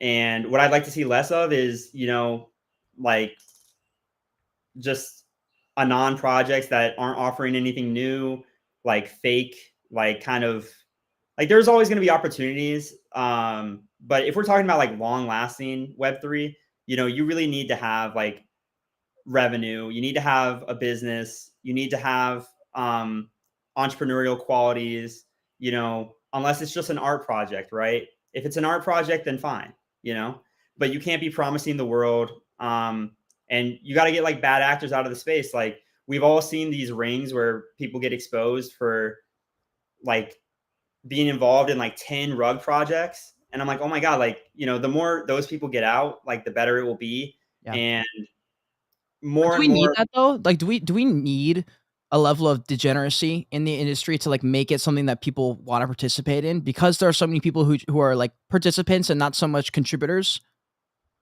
I mean, I think no matter what happens, there will always be degeneracy. So like I'm not too worried about like the degeneracy part. Like I don't think degeneracy is going away. Yeah. Um Or I mean, degeneracy and like bad actors though. Like, I mean, I don't know if it would be in a world where there's no bad actors, right? But like the idea that like maybe a level of that is like almost necessary within in the same way that in the fitness industry there are people that everyone kind of hates. There are people who know that everyone's lying. Like there are people like Mike O'Hearn or like those guys who are like keep saying they're not on steroids, but they clearly are, kind of thing. And they're kind of like the evil people. But it sort of gives a little bit of like fire to the industry. You know, like what do you think about that? yeah, so I mean I actually like that you bring up the fitness stuff cuz like I said, since I've been like focused on like 75 hard and like fitness lately, I've been consuming a lot of that content, which is kind of funny, but um I'm from a fitness background. That's why I used to be a fitness oh yeah. influencer. Yeah, it's Oh, amazing. nice. I don't tell Nice. anybody. But yeah, to answer your question, I don't think that it's like required. Like, you know, I think it's actually better to give good advice. So like for young guys, you know, seeing Gymshark ambassadors that are clearly on steroids that say they aren't it's not good. It doesn't help anybody because, you know, a lot of these actors, they're like, oh, how did you get so ripped and like how'd you put on 20 pounds of muscle in like 2 weeks? First of all, that's not possible. So if they did that, then it's steroids. But then telling like young, impressionable men or women, right, that like you got there from like chicken, rice, and broccoli. Like The Rock, he says he sleeps 3 hours. Okay. He says he sleeps 3 hours and somehow he's like the biggest guy around and doesn't take steroids. And I'm just saying, bro, like, A rock. I don't know, bro. Like I don't know. That's not the best message to like send to the youth. So for both fitness, I mean, for anything really, like, I don't think that that's required. Like the degeneracy part is required. I think that people get more from like actual good like advice and not getting scammed. Like, because it's kind of like asking the question, like, do I think it was necessary for so many people in Web3 to be scammed? Or do I think it was necessary for so many people in the fitness industry to be misled, and then, maybe they are dissatisfied with the way they look because, they see people on Instagram that are taking SARMs and taking HGH and taking tests and trend, like there's like the trend twins. They've like branded themselves as like steroid people. And I'm like, bro, like people, young impressionable people will look up to you, and then they'll be like 17-year-olds, 16-year-olds taking steroids because they think it's like the cool thing to do on TikTok, like hashtag trend twins. And I'm like, bro, like that kind of stuff is so damaging and has so many like lifelong negative impacts that, like, to answer your question, no, absolutely not. I don't think that's necessary. I think that people will always be like, there will always be degeneracy, but let it be degeneracy towards actual builders, actual good projects, actual, like, whatever it is. Like if people are, like everybody should be careful with their money and not invest like too much that it would like hurt them, like don't invest like your life savings or anything. But I would much rather them do that towards like good projects than like not good projects, right? Or just like a project that was always only intended to be a scam, right? Like that doesn't help anybody. And I think there's other ways for people to learn than losing all their money. Yeah. Right. Yeah, and also speaking of things that are necessary and not necessary, one thing that is absolutely fucking imperative and 100% necessary are, in fact, these glasses I'm wearing. They are 100% these glasses. My life force is tied to them in the same way Iron Man is tied to that thing in his chest. I will faint. I will die without these glasses, so that is why I'm wearing them. Yeah, so I appreciate your question. And to bring up something that Ash said, I don't know if I can I don't know if it's supposed to be confidential, so I'll just be super like broad about it. But he sent me something earlier and was talking about the idea that there are companies out there maybe paying for educational content creators, which I mean, honestly, like we're seeing it right now with BetFury, like that's the partnership here to get some educational content out to people. But the idea that maybe, and because I keep using the fitness industry, partially because I was in it before, but also because I feel like it's a really it's a good visual, because the fitness industry picked up recently over the last few years, especially with COVID. Everyone started posting that content, and the reason I talk about it in a Web3 podcast setting is because I see a lot of like similarities, because it was like the formation of this new industry, all these new characters came in, all this all this stuff built up, and then it crashed a little bit. And anyways, maybe we're coming to a place where the content can be good enough to where we don't have to have like the stupid shit, the people getting scanned all the time, like the really bad stuff that you said maybe is unnecessary. We can maybe start to get away from that, because that is ending up taking up a lot of the mental energy of a lot of the people who are participating, because it's got the most fire behind it, like the best highlights or the best titles you can have for a Twitter space or something like that. And maybe we can get to a point, especially with these NFT projects who focus on the content, to where the content is kind of like the good part. And then instead of it becoming a battle about like floor price or something, for example, it becomes a true battle of like culture and actual influence. And then maybe the floor price maybe follows it rather than the opposite way around. I feel like the floor price dictates who gets to be actually influential on Twitter. That's why the mute names are so big. It's like Azuki, like they're all like, there's all these companies that are big, but maybe we can change the narrative a little bit if the content can get better, which is why when you told me you're going to do content, I was excited. When I talk to Ash every few days, I'm excited because we're like good content creators. And I think you'll be a good, I'm very confident you'll be a good content creator because you're great on camera. So I'm like, okay, maybe we can get to a point where the content gets really fucking good. And maybe like people can't really, I feel like it's hard to think about that because the content's not great right now for most of the stuff out there in Web3. But I think for myself, I have a long-term point of view for a lot of things. And I'm pretty patient to let them sit out and kind of let them play out. What are your thoughts on that as far as how the culture of Web3 changes into the future? Because I don't know if it's sustainable with this floor price situation we're in, about how this is kind of everything in Web3. Yeah, so I think the space will evolve a lot, especially with the whole like royalty, marketplace wars going on. Yeah. I think that with each evolution, there will be like new opportunities that come. Because I mean, there's just always opportunities when one door closes, another opens. As far as floor price goes, I mean, that's why floor price is hard because all these projects are startups, and startups shouldn't necessarily be traded or traded like a shoot. I completely lost the words I was going to say, but they shouldn't be traded like an established company, like off of speculation. So I think that we need to see more businesses that are actually producing revenue. And it was one of the main reasons why like I didn't launch an NFT collection, and instead went the subscription route. And like you'll see a lot of people now like kind of following that path. They all And are basically now. yeah, like but the thing is like they have to, and here's the thing, like if you're providing value, okay, the floor price doesn't equate to the value. You know what I mean? Like, and that's something that you never want to see happen is like, let's say a floor goes down to the sunken place, which is like below 0.01 ETH. No matter how hard those founders grind, like they could be doing everything they can. They could be grinding to their hardest. And if they can't get the floor price to budge, they're caught in such a tough position because they have three options. Number one, either continue to work for free, and grind, and hopefully maybe it gets higher. And then with royalties now, that's pretty much like not going to happen. Number two, close the project down, which then people, they get really like, they won't like that. You'll get a ton of FUD, or like basically like rug.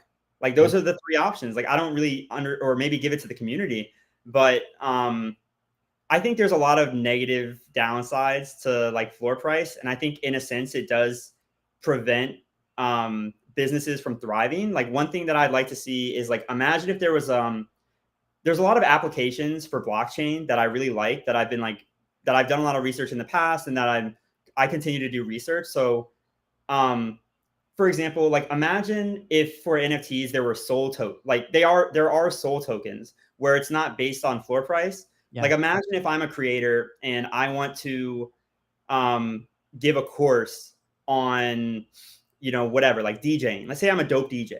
Like imagine if I could give a soul token to my supporters where they get access to that course or whatever it is for a certain amount of time, and then they're able to gift it to someone else, or like it expires and then it goes to another person. Well, that's a way where maybe it's not involved directly with the floor price, but it's still an NFT. It still provides value. There's other ways to provide value other than a floor price, like through NFTs. Like one of the ways that I think is more important to discuss is deep fakes. So what's the solution to deep fakes? Blockchain. Oh, all right. Blockchain is the solution to deep fakes, and I'll explain why. It's because if deep fakes start becoming more and more prevalent, which I think they will, the only way to be able to verify if it's coming from who it truly is coming from, an easy way to identify that is the blockchain. Like if you want to determine if it's coming from like Barack Obama, or somebody, then there should be a way to verify that. And that could be done via the blockchain. And it's a great solution for that, because you really don't want this fake content getting out there, starting like wars or starting like frantic nonsense. So there's a lot of use cases for the blockchain that haven't even been like discovered yet. Like the deep fake thing is another one. One that I'm sad to see go is sports memorabilia. So like Super Bowl tickets, tickets to sports games. Like there was a lot of thought behind, okay, if these sports memorabilia resells really well on eBay, and if they were located on the blockchain, not only could they resell or show like, hey, I was actually at this Super Bowl, and be able to reward those people that went with other things, but the NFL could gain money from royalties. So it just makes sense to put it on the blockchain. Now, sadly, with royalties going like away, it does make me really sad, because I was really bullish on that. And I thought, you know what? friends made a fuck ton of money just selling their tickets as NFTs on the secondaries. It was unreal. Yeah, I think it was like 400,000, like just on secondary, which is like intense. But to see that kind of be snuffed out a little bit makes me sad, because the more people get involved with blockchain technology as a whole, like the better it is for our space, because it gets more normalized. Like if maybe they don't have to enter the ecosystem by buying an NFT, but like imagine you buy a concert ticket. So imagine I'm an up and coming artist. Like I'll just use just a random artist. Let me try to think of who I want to use. Let's say Chance the Rapper, because when I was in college, Chance the Rapper was coming up, and I saw him at this like really small show before he was big. No And way. it was like super dope. It was like a super small room. It was like acid rap. Shit was popping off. And so imagine if you buy your tickets online and then, you know, you put your email address, but you also in the future, you'll put, or here's what I think, you'll put your Ethereum address and, you know, they'll be able to keep track of you that way and provide like special like discounts or loyalty points. So imagine I buy a ticket to a show and I put my Ethereum address and then I have a great time at the show. And then Chance the Rapper sends out another email or tweet or whatever and is like, hey, you know, check your OpenSea. Everybody that came to this tour, you know, this tour, they got this free NFT where you can verify that you were there. You were one of my early supporters. Now, I think there's a lot of opportunities where those artists can give back to their holders because they can say, hey, for my next tour, all of you guys that supported me from the beginning, I want to give you discounts on tickets. I want to give you discounts on merch. I'll fly one of you out for a studio sesh. I'll, you know, whatever it is, they can provide rewards of all kinds. And I think it's not just, that can be said really, not just for music artists, but for artists, for anybody who wants to build a following, right? You want a way to support the people who were there, supporting you from the beginning. And the blockchain or blockchain technology is a great way to be able to identify those people that support you and to give back to them later on, where it's like, okay, if when Chance the Rapper, and he, you know, he kind of fell off a little bit, but if he gets like super, super big, and wants to reward, like, let's say he throws a private show and you can only come if you were one of the people who, or maybe not like only those people, but maybe like you can only go if you have one of those soulbound tokens showing that you supported him at his early stages, and you get to be one of the first people to go to a listening party to hear his new album. Yep. Bro, like there's several artists that I really like and enjoy where that would be like incredible. And Yeah, it's and I would pay good money for it too, to own that token. Plus, it's a flex to say you own the token. You know, like I think you're absolutely right, and the blockchain's a great way to tell because it's like you can always be tracked back. Well, see, that's what's cool because it could either be tradable or it could be a soulbound token. You know, it could be like, you know, maybe they don't want speculation, and maybe it's just like, I want it to be a soulbound token, so I don't want people speculating. I just want to support, because that's kind of where I have a lot of respect for soulbound tokens, because it's more so about truly the people who support you than speculation, right? Because it's like once you get into the speculation and the floor price, it starts to lose that. It starts to lose that who was actually there. Because if I trade in this example, if I traded my ticket to someone else, well, maybe they wanted to buy the ticket to go to the listening party, and yeah, they get that financial incentive, but it just doesn't hit the same. You know, it just doesn't hit the same. It's true. It's true. And something you said a second ago, I want to go back to. But right before I do, I just saw like someone just won. I know a few people just won $50 prizes. By the way, if you're watching this anywhere but Twitch, or sorry, if you're watching this on Twitch for Bet Fury, there are ways to win cash prizes just by participating. Someone literally redeemed a $250 prize. That is literally insane. So congrats to Death Dino and a variety of other people who won money. And to hit on a couple questions here before I move into that topic. GMONEY, yes, he does have a platform to follow. He's on Twitter. He also has that alpha group. I have both of his. I believe I have both links in the description, so you can just find him there. But yeah, GMONEY on Twitter, or Hoke Hustles, right, on Twitter. At Hoke Hustles. At Hoke Hustles. I'll type that in right now so you guys can see it, because it's GMONEY is like the name, but not the actual at. The reason I go by Hoke Hustles is, you know, I wanted to document, like many creators, I wanted to document my entrepreneurial journey. And, you know, I didn't want to be like tied to one thing. So I just used my last name, which is Hoke, and, you know, Hustles. Because, you know, like the one thing that you can control is like how much you like put into it, like how much you hustle. And that's where I got my handle from. And then I got my nickname because my name is Grant. So my first name starts with a G. And, you know, all my homies, they were all like GMONEY, like, what up, GMONEY, you know? And that's just how I got my name. And, you know, I kind of kept that even before I was in Web3. And it was kind of funny because there's another GMONEY in the space, like more popular than I am, that many people know. And, you know, people were like, you know, they were just like, yo, there's another GMONEY. And I was like, oh, you know, that's fine. Like a lot of people go by like that nickname. And they're like, "Are you sure?" And I'm like, "Well, I could go buy Hulk Hustles, but I don't know. Like GMONEY just has it has a nice ring to it. It just has a nice ring to it. So that's my handle. That's my Oh name. yeah. Let's fucking go. Yeah, guys, make sure you follow him on Twitter. He has a ton of fucking alpha. You'll recognize the fucking PFP. It's the same PFP in the thumbnail. It's a solid one. Bro, should I grab the suitcase? Bro, my suitcase is no. I'm Do just it. kidding. Oh, okay. I'll grab the suitcase. Let's go. He's gonna grab the suitcase, guys. Janix fall. Let's fucking go. Shout out Janix, one of my most loyal sports, showing up every single time. I appreciate you. John's also one. I see Delta Max in space. I see Nono in spaces. I see a bunch of y'all in spaces. I appreciate y'all being here. If you guys are enjoying the conversation so far, make sure you smash the likes, retweets. I appreciate all y'all. Let's see it, bro. Let's see it. Hey, bro, so Bugatti Group. Shout out Bugatti Group. They gave me this. Oh, here. Let me turn off my camera so it's full screen for you. Bro, it's so clean. Whew. It's so clean. Wow, that is so sick. It says Bugatti on it. I brought it to Art Basel with me, but I was like, honestly. So here's kind of like, it's cool, but here's the problem. The more well known, the more well known you become, like maybe you don't want everybody like knowing that's you. Right. Like, I was about to say it's cool as fuck, but yeah, you're right about that. It's like a billboard that's like, come rob me. It's like, come rob me, right? Like, so it's cool. I really like it.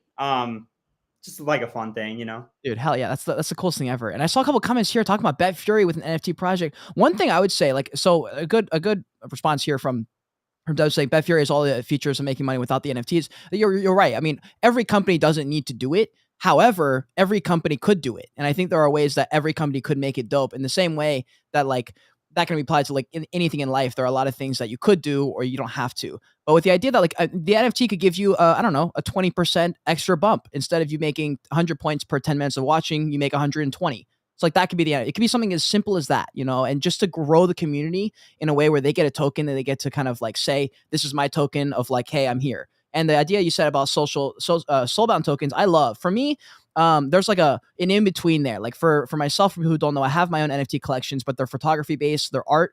And what I want to do is have a soulbound token tied to those photography pieces because I want to be able to have a PFP that those people can have if they own my photography. But I want it to be tied to the actual photography piece so that people know they're like, in 10 years, I hope that my art has gotten to a level that is dope, not just because it's tied to me. And then when people are like, holy shit, you have the Joyage Kingdom PFP, that must mean you have a photography piece. I want to see which one you have. Like, I kind of like tying it there. And then to go even further back, what you said, which is so good about tying the deep fakes back to the accounts on chain, that is so beyond important because we've already started to see, you guys have seen the videos circulating. It would be really interesting to see who you guys have been seeing. I've seen a lot of Rogan, seen a lot of Elon Musk, seen a lot of like presidents and stuff, these deep fake videos.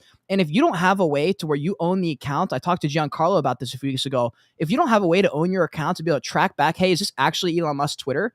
Bro, you're right about that. We're not going to know. And fucking World War IV is going to be made from this. Bro, the blockchain. That's what I'm saying. Like, dude, there's so many use cases in for the blockchain that haven't even been explored yet. Like, there's not to be like the guy that's always like we're fucking early. Like, there's a lot of stuff coming, but like for real, there is a lot of stuff coming. And blockchain solves trust, like being able to trust one another, and it's going to be used in a lot of things. Like there's like fraud with with selling your house. Like house deeds could be made into an NFT. Legal work, like lawyers. Yeah. So my girlfriend, she's a lawyer, and blockchain solves a lot of those issues as well. Being able to identify, certain like documents and whatnot, and that they haven't been like tampered with, right? Or like, if you have a house or like Carfax, right? Like they have Carfax, but like, what if you didn't have to trust the company Carfax? You just look on the blockchain. They've been into an accident here, or they replaced something here, or with the house, like let's say they have some kind of structural issue, and maybe they're able to like tamper with the actual documents, or tamper with, or you never know what people can do, what a company can do. And with the blockchain, it makes it so that you don't have to trust these companies. You can trust the blockchain. You can see it was done there. So I think there's a lot of benefits there. And then to go on what you're saying about the soul tokens and the floor price, one of the reasons why I don't like, or not that I don't like, but for creators, why floor price can be an issue is it can like hinder your success. So let's say, for example, the floor price goes to that sunken place. And I've seen this happen. You know, it goes to like below 0.01. What happens is it hinders the opportunities you get, because when you reach out to people, they go, oh, okay, this person reached out to me. Let me go check their floor price. And then Right. they go, oh, 0.01. This person must not be valuable. Yeah. I shouldn't even mess with this person because clearly this person is not a person of value. And it's not true at all. And I've seen it wreck people, because there was a guy who's in the same city as me who was launching a project, and great guy, great company, or like, you know, they had all the right stuff. They were like entrepreneurs, Just the really floor nice price. guys. Well, yeah, after the floor price happened, they said, you know, like, what do we do, bro? Like, nobody wants to partner with us. Nobody wants to collab with us because our floor price is low.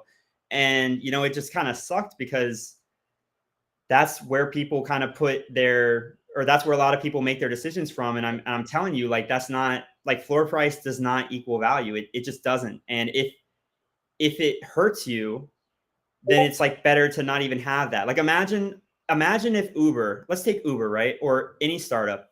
Imagine if Uber within their first year launched an NFT, and then imagine if for whatever reason, you know, they have a scandal or something, the floor price goes really low, and then imagine that actually hinders them from being able to secure funding, from being able to secure customers, partners.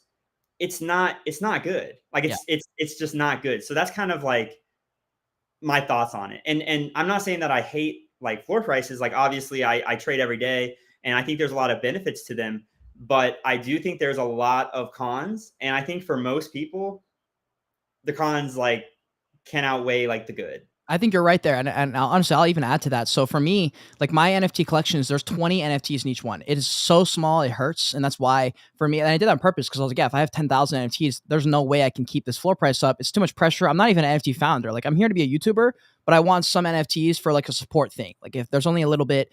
So for me, floor price has never been an issue. The floor is just disgustingly high on those, but it's because there's so little of them. And because I know for the way I want to go with them, the NFTs I want, if I ever am to drop, which I think I will, a bigger collection that's more representative of like the brand as it grows, I don't really want that to happen, especially if floor price is going to be involved, if floor price is still going to be a major factor of how people judge your brand. Because right now in 2023, 2022, 2021, your floor price is the only thing that matters pretty much. And, you know, yes, it doesn't mean that's the value, but it also kind of does, because that's how people take it. So whether or not we want it to be, that's how it is. So I hope in the future, when floor price, because of royalties especially, maybe floor price isn't the first thing they look at, to a point where now it makes sense for some content creators to drop a collection. And an easy way for me, like I said with the Bet Fury thing, is maybe if you hold the NFT every time you watch a stream, you have X percentage extra to win something, or you get some kind of benefit to participate. I like the content creator angle, if it's done in the right way, where it's not so much a cash grab. There's not these like weird expectations of what they're supposed to deliver. Like, if people who are buying in knowing that, you know, they're buying Cade's NFT, or they're buying GMONEY's NFT because he's a content creator, we believe in him, and we've outlined everything it is. We're at a point maybe in the future where NFTs aren't 100% revolving around NFTs. I think that's where it can do well. And I see Dev saying, talking about artists here too. Yeah, I think you're right about that earlier, what you said about some people's value being tied to whatever NFTs they have. And with artists, it's tough, dude, because artists have their art. They also have to work on the branding, and they're literally 50-50. Like, you have to do both pretty much even to maintain a floor like that if you have too many NFTs. And because we're in, you know, iteration 1 of NFTs, we don't know what we're doing. We're all taking gambles and guesses on trying to do stuff. And I think that's why these conversations are important, because we just been around. Like, we've seen every single one of these things. We've seen every single trend. We've seen how they've gone. Every single trend has passed. They always pass. And it's one of those things that there's so many factors right now. You're absolutely right. It's a very risky time to drop an NFT project. But I think that is the trade-off. You drop the project because the thing you get from it is the upfront money. So if you're willing to take that upfront money, knowing that the trade-off is now you have to use some of that money to kind of deal with all the bullshit that you're signing up for, that's kind of where we're at, you know? Okay, but so to add on to that, because I really like this topic, it may not necessarily be the best to get all that upfront money. So, like, I'll give you an example. Let's say a company is launching a product, and it could be a service it could be any product, a service product, a physical product, and they're a startup. Let's say they're trying to serve 500 people, okay? And then let's say they drop an NFT, or they want to drop an NFT that's 500 to serve whatever product or service they want to serve, and they're a startup. Yeah. So if they're not Web3 and only 350 people sign up for their product or service, it's still a W. They Yeah. still have their first customers. They have some cash like injection, for them to be able to proceed and continue their business. But in Web3, it's not like that. In Web3, if you are trying to service 500 people, if you only sell 350, well, now you didn't mint out. Right. So now the narrative is, oh, they didn't mint out. And then the floor goes down to nothing. And then now your business is fucked. And those 350 people who bought, now they're not happy. Yep. And, you're put in like such a bad position because now they're not happy. And now they're like, what are you going to do to get the floor price up? When, like a thing. yeah, bro, like the whole point of whatever their business they're running should be to provide that product or service. And instead now it becomes about the floor price, and it's not even about like what their business is about. And that's where I think a lot of people fall into the trap. And, we've seen many projects come and go of trying to do things. And I think that startups, they have to be able to stay lean. They have to be able to pivot. They have to be able to make adjustments. And, it's also really easy to market something for a short amount of time, but to build something long and sustainable, like it's not easy. And, another thing to add on to that is with the floor price, bro, like I can't imagine how much anxiety, like some founders have, like having to check their floor price every day or like watching it go down like every day. And having people, what are you going to do to get it up? Like, what are you going to do to get it up? And it's like, bro, like, I don't know. Like, I'm out here trying, right? Like, so that's it, right? So like, that's a reason why, that's a lot of anxiety, bro, for people who are like, I was going to say, speaking of that though, like speaking of the anxiety that comes with it, because it's all like the anxiety comes and it can come from like the smallest little thing, like, have you ever felt misjudged for something that you said online, like on Twitter about something and like caught some heat maybe, or caught just everyone just heard you the wrong way and you're like, fuck, that's not at all what I meant. And if you were in a founder position, you might've been completely fucked. Well, I mean, to be honest, like, so when I was building my Twitter up, I tried to keep preparing myself mentally for like hate. But to be honest, like the hate never really came. Like the hate never really came for me. And I think it's because like when I say something a lot of the times, like I'm very careful about what I say. I don't like ever like publicly, unless like they really like deserve it. But I don't like, some people, they just start like fudding projects or people without even like knowing certain characteristics. And I would advise people never to do that, because you never know who's watching, and you never know who's on the other side of that. And, it doesn't do you any favors. And it's also just kind of putting like negative stuff out there. And if a project rugs, then yeah, that's fine. But I'm just saying, like, putting what you put out into the world is what you're going to get back. And, I don't really like, I think the only time I ever put out like a semi-ish FUD tweet was when the whole thing came out about Zagabond and Azuki, and that he was like a serial rugger. That was honestly one of the only times that I really put out a tweet. And I'm still surprised that like the floor went back up. Like I was very surprised. I was like, bro, there's no way. Like there's no way that they're okay with him with this thing happening. And that was the only time that I put it out. And even then I felt kind of some type of way about it, just because I don't know, like I'm not really the kind of person to put out that kind of stuff, because it's like, does it even help you? Like I feel like some people, they just kind of like announce their thoughts. Yeah. And it's like, you got to think about like if that thought is actually going to help or hurt you. So I don't know. I kind of I haven't really experienced like a whole lot of hate or a lot of like pushback. And what's kind of funny is like I expected it. Like I was like, okay, one of these days I'm gonna get a lot of hate. One of these days I'm gonna have to deal with like, some really like negative like, pushback, or some like mountain of some, or whatever. And to be honest, I've been pretty lucky because it hasn't necessarily happened. And then in the few cases that it has happened, I personally try to take care of it. So like I reach out to whoever's saying what they're saying, and I try to see if I can remedy, the solution, if I can like help in any way. Like if I make a mistake, I have no problem like owning up to the mistake and then moving forward, right? That's what it's all about. But I've never really experienced like hate like that. I mean, maybe like one troll, but it's Yeah. like just block them. Like, like this one dude sent me like a 5-page essay one time, and I was like, bro, like like before then I had helped him with all this other stuff, and he just like flipped Oh, on me. I wow. don't know. I was like, bro, I don't know why. I don't know where this is coming from, but like, Yeah, dude. I've had that a couple times where someone will just actually, this is something I've only said like once publicly, and I won't even go to all the details just because kind of unnecessary. But there was someone who was a holder of my NFT who, and like I said, this is a very tiny community. We have a small Discord, like a small private Discord. There's like 30 people in there. I know everybody's name. I know like what we're all doing. Like it's very chill.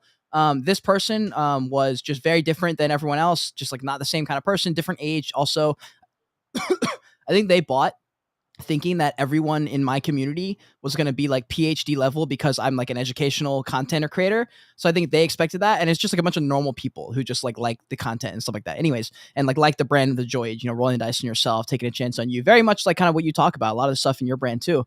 And I think she came in thinking it was something else, I guess. And after months of like very nice, cool conversations, even speaking on the phone and everything, just out of fucking nowhere one day just comes at me and attacks everything about me, a 7-minute voice note. I've never in my life been ripped apart that much. And it took me 3 days to recover. I literally was like on ground zero, just like, damn, I suck. Like, what the fuck? And it was wild, bro. And also just to finish that thought there, I have a video that I recorded a year and a half ago, and it's called "I've Been Canceled." And it's a video ready to go. It's unlisted.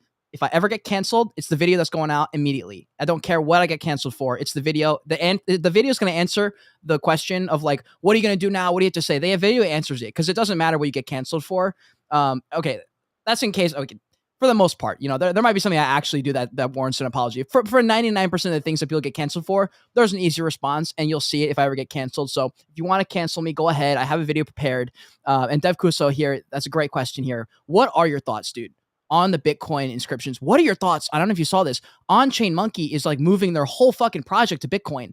They're a massive project, a 10,000 collection. The floor is very high on them, very dedicated community, and they're making a big play. We saw DGods move over 500 of the NFTs to Bitcoin. We're seeing a whole push for this. Do you think this is a trend? Because Bitcoins might be different, but I'm not sure. What are your thoughts on it? I mean, so I definitely think that it's a trend. I mean, it's too early to say like if it's here for the long term. There's a lot of pros like on both sides to think why it could be long term, because Bitcoin is like the main currency. There's Bitcoin maxis that like hate NFTs though, even if they're on Bitcoin, which is kind of funny. Probably this person right here in the chat, Adioki, saying NFTs are useless. I'm like, bro, we're on an NFT stream. What are you talking about? Hey, bro, like you can't win them all, bro. You can't win them all. And dude, that's another thing. So like when I saw your content on YouTube, so on Twitter, you get a lot of Web3 enthusiasts, NFT enthusiasts. On YouTube, when it reaches a broader audience, a lot of people like don't like NFTs. Yeah. So like sometimes I would see on your shorts people like hating on NFTs, and like that's even more a reason why I had to give you props, because it's like I don't deal with a lot of like negative comments or anything, because I don't have any YouTube videos. And it does take a lot to put yourself out there. And for people who don't like NFTs, which is a lot of people, to just be like, bro, this guy's an idiot, he's fucking with NFTs. And that was another reason why, I was like a little bit hesitant about like putting my face out, because although I'm like not like hidden, I'm not doxxed. It's a whole nother thing to put like your whole self out there, right? So just to put your whole self out there, and for people to be like, yo, fuck you. yeah, like I see you. And I'm like, bro, I don't even know you, bro. Like, I don't even know you. It's crazy. But dude, before I forget, because I've been wanting to say this. So something about your glasses, the reason why, your glasses, they help people remember you. And it definitely is really good to have. And the example that I have is the challenge that I'm doing, the mental challenge or physical challenge of 75 hard. It's ran by an entrepreneur, a very successful entrepreneur called Andy Frisella. And he actually, he had a horrible accident where he was saving his friend, and some dude like stabbed him in the face. Like they stabbed him in the face and the neck, and he had these horrible scars, and he's in the fitness industry. So his company's First Form, one of the most successful companies at one point.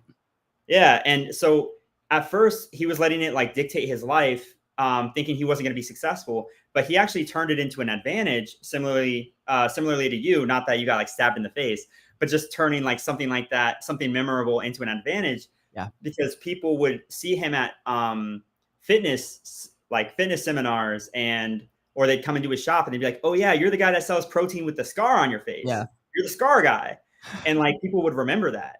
So Yeah. he actually like turned something that was like this horrible, traumatizing thing into a real asset, because people would never forget him. So he'd meet people and they'd be like, oh, that's the guy that has the huge like scar on his face, and I just wanted to say that because when you mentioned the glasses thing, I was like, oh, that's just like Andy Frisella with the scar, because it's like if you give someone to remember you by, then it's always good. Like it's always good if you can like 100%. have something to remember them by. So sorry if I went off topic, but I just wanted to say that because no, dude, you're exactly right. Like when I went to NFT NYC, I expected no one to recognize me because I don't have 100,000 followers.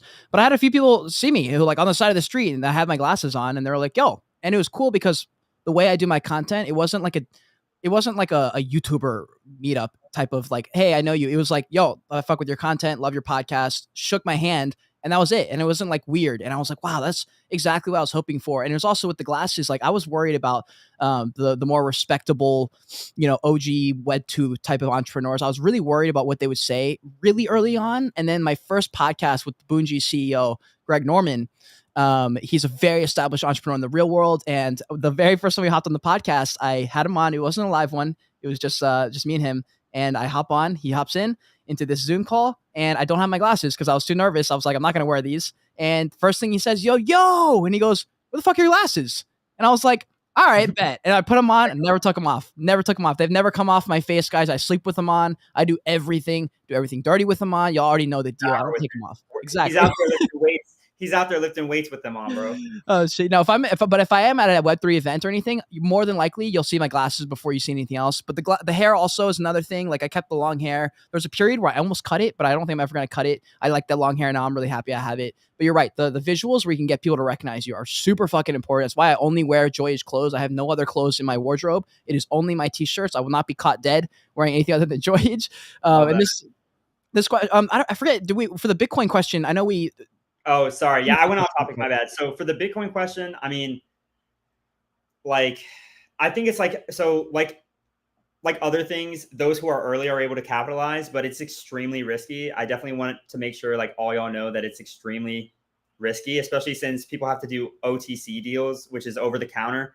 Like having to trust, so there's not really a marketplace for them. So people have to trust like mods to like barter these deals, and there's a lot of scamming that can go on, and it's not really sure what kind of future there is. So like personally, like some people are spending like 20K 40K on like the first Bitcoin punks. I mean, if you have that money to play with, fine, but just understand that that's like play money.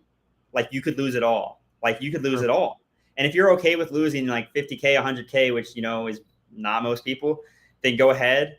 If you can, I said this earlier on my trading call with my group. If you can allocate like less than 10% of your portfolio, or maybe even less for Bitcoin, then it's fine, right? Like if you can get in on like a 0.03 ETH or 0.08, then that's one thing. But like, I'd be careful placing your bets, like placing big bets there, because it could easily be like Aptos. Like everybody thought Aptos was going to be this huge thing. And then Aptos like came and went. And the same thing with IMX, bro, Elio Trades, Alex Becker, everybody thought IMX was going to be the next thing. And a lot of people who invested in like the blue chip IMX NFTs, because they were like, these are the new Bored Ape Yacht Club of IMX. And I think it was like Crypto Crows. Dude, Moody Crows. I almost bought one at 1 ETH, and I said, you know what? I don't know. Now it's worth like 0.00001 ETH. It is It's in the sunken place, bro.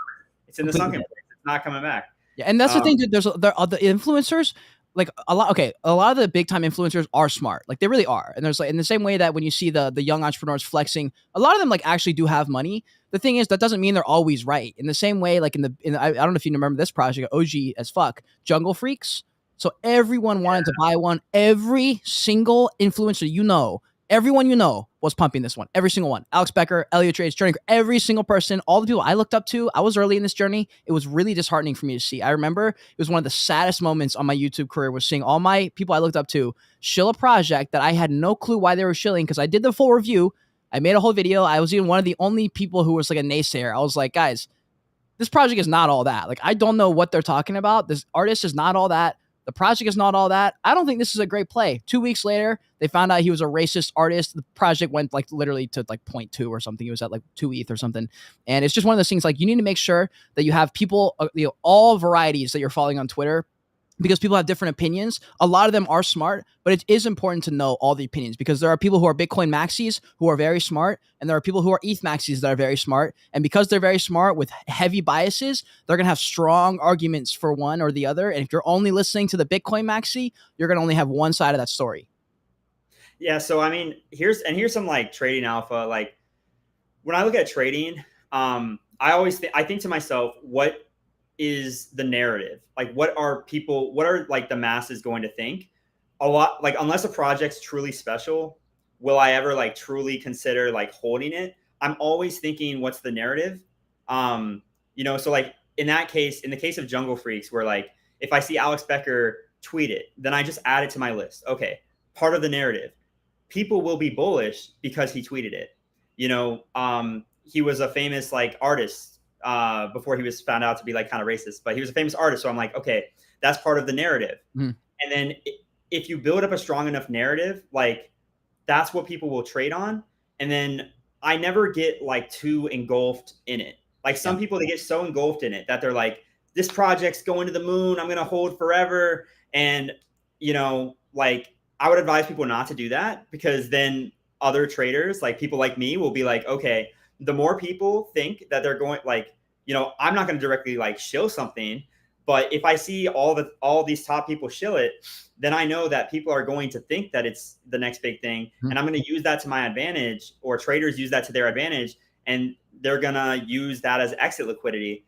And, more often than not, people are not going to make it. Like, they're not going to get out at the right time, because the higher a project goes, the harder it is to sell. And sometimes the lower it goes, it's hard to sell too, because people are like, oh, I don't want to lose money on this, I guess I just got to hold it. And then they wind up losing like their entire bag. Or, he got found out to be like, he had some like racist cartoons, and then the project, dumped. And some people still thought it was like coming back. And it's like, you really never know what can happen. So as far as like trading goes, I use,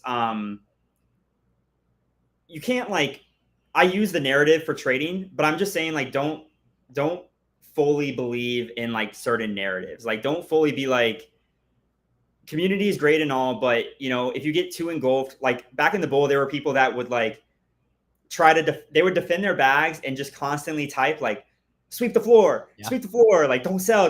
Like, oh my God, why are you selling? And I'm like, bro, like, people do not care. And please don't waste your time trying to convince people on their decisions, because I promise, it does not matter. The market doesn't care about your feelings.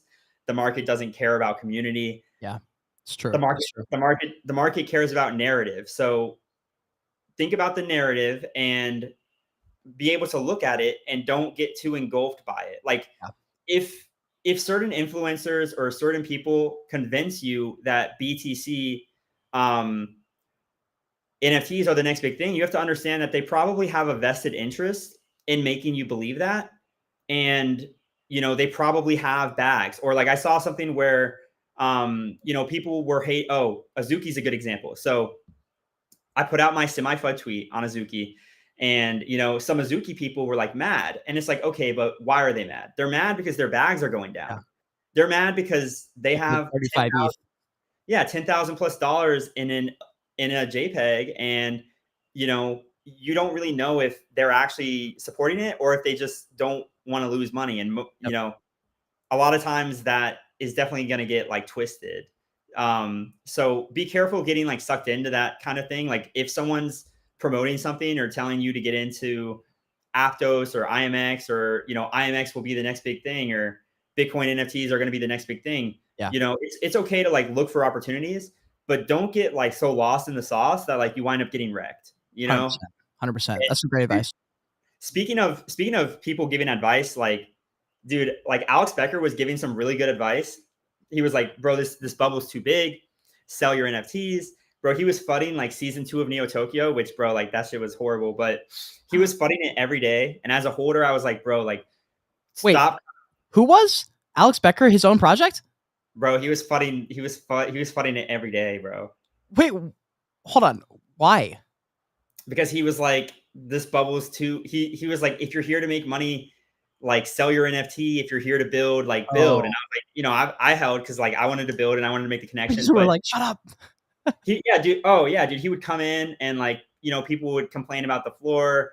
And, you know, I don't blame him for doing this because he was actually giving like really good advice. Like he was like, sell, but at the time I was like, bro, what are you talking about? Yeah, Like, stop telling people to sell all their NFTs. But honestly, low key, if I took his advice, I would have made so much money and I would have been like way up. And the thing is, you can always buy back in. Like the thing about exactly. NFTs, guys, is you can always sell and buy back in. You know what I mean? Like a lot of people, I think, have this mindset where it's like once you get out, you can never get back in, and it's like you can just sell at the top, and then if it goes lower, which most NF or not the top, but sell at a high point, and then most of the time it will be lower, and you'll have another point of entry. Like I bought Neo Tokyo season 2 at like 6.5 ETH because I was like I really wanted to get in, and you know like I saw Neo Tokyo season 1 flip Bored Ape Yacht Club. It went up to like 70 ETH at one point, and bro, I had so much FOMO that I was like, I'm gonna work my way up. I'm gonna work my way up to like an S2. And then you know, I paid like 6.5 ETH. And then bro, I'll never forget because honestly, this was like my worst trade, bro. It's Oh my no. worst trade. I had like so much conviction in it that I like, bro, I doubled down, I tripled that, bro. I did stupid things. It was a stupid decision. But I had a lot of conviction. And bro, I'll never forget. I was at NFT Miami and it was upload day, and I told my girlfriend because you know obviously we're making big investments and I've been dating her a long time, and you know we could have, you know, there's certain things we could do with that money, and I was like, I'm gonna sell it on upload day, you know, because upload day is when everything pumped for Neo Tokyo season 1. Yeah. So dude, I'm sitting there in this like shitty Miami like Airbnb, you know, I got like my cold wallet set up, I'm like sitting there and it's upload day, and um it goes live. Well, not only does it take a while to go live, but I'm sitting there and the art's not showing up and there's no sales. So I'm sitting there and I'm like, bro, like what the heck? Like I was supposed to get out. Yeah. Um, so I'm sitting there and I'm like, you know, I'm just gonna, I guess I'll wait. And I waited a bit, still no sales, or you know, it took a while. So I went to NFT Miami and I was like, whatever, I'll come back and sell it when I get back from NFT Miami. This was supposed to be like a really good thing. This was supposed to be like a, and meanwhile, like Azuki, like airdrop 2 beans. So Yeah. people got paid like so much, or they just got like a free airdrop. And you know, so I'm at NFT Miami, and then I'm like checking my phone, and I check the sales, and I'm like, bro, like there must be something wrong. Like no sales, like no Mhm. sales. Like season 1 went to like 70 ETH, or it Yeah. went to like something crazy. So then I'm like, whatever. Like I guess I'll just enjoy. Like, you know, so I was enjoying NFT Miami, you know, it was a good time. I was still kind of stressed. I get back and dude, no sales the single day. Like the whole day, there was no sales and the art wasn't showing up. And then the next day there was no sales. And then I was like, bro, this is not good. I was like, this is actually really bad. Yeah. And you know, that was kind of what was funny about Alex Becker is he was telling everybody to sell. He was like, sell your NFTs. And I'm telling you, if I listened to him, I would have saved my own bags. So he Damn. was like fudding his own project, but really he was just fudding like the NFT like bubble at the time. And Yeah. that's kind of what was funny is because like he did something for season 1 where he kept saying like flippers will be punished. Right. So he would be like, flippers will be punished, you Yeah. I know? remember. And so after seeing that, I was like, oh, bro, he's telling us to sell. He doesn't really want us to sell. You know, I was like, he doesn't really want us to sell. And so, Yo. because he kept saying flippers will be punished, you Yeah. know, and what wound up happening is for season 1, with each additional piece that was like dropped to make the whole citizen, because there was like 4 pieces, the price kept going up. So like the first piece dropped and then the second piece dropped and it went up like really high. And then ultimately on upload day, you combine them all to make a citizen, and it went up to like 7. It flipped Bored Ape Yacht Club. You know, it was crazy. It was insane. And then, yeah, never forget flippers will be punished. Bro. So I was like watching that with FOMO because like I almost was able to get a season 1 and I Yeah. like barely missed it, bro. So then I had that whole like narrative in my mind, the flippers will be punished Yeah. thing. And that's what I'm saying by like he kept like fudding it. He kept telling people like sell. And I'm like, why do you keep telling me to like sell, bro? Like stop telling everybody to sell, you know. But part of me thought, you know, he's telling people to sell just so that he can be like, oh, you know, flippers will be punished, the true believer, or whatever, you know, whatever. And that's why it's really hard to make sure you don't fall into those narratives and understand that just because something worked once doesn't mean that it will work again. And most often it won't work again. And that was easily my most like costly mistake in NFTs. And you know, it's all good, but you know, that one hurt. That one hurt, bro. Dude, it hurts telling that story. I've got plenty of those stories. Also, guys, we're about to enter some rapid fire Q&A to bring this podcast to a close. I have a great question here from John, though. Before, I guess this could just fit. We'll just throw it in there for the rapid fire, just because it's right here. John has a great question. He says, "Does GMONEY think that Amazon entering the NFT space is nothing?" Well, wait, is nothing? Okay, well, I'm not sure what he meant right there, but like, is nothing like Coinbase was, or is Amazon entering the NFT space a big deal? Yeah. So, and by nothing burger, he just means like, is it nothing or is it not? Right. So, I mean, I wouldn't fade any successful companies. You know, oh, my buddy minted S1 and never sold. Ooh, that hurts too, bro. I know some people like that.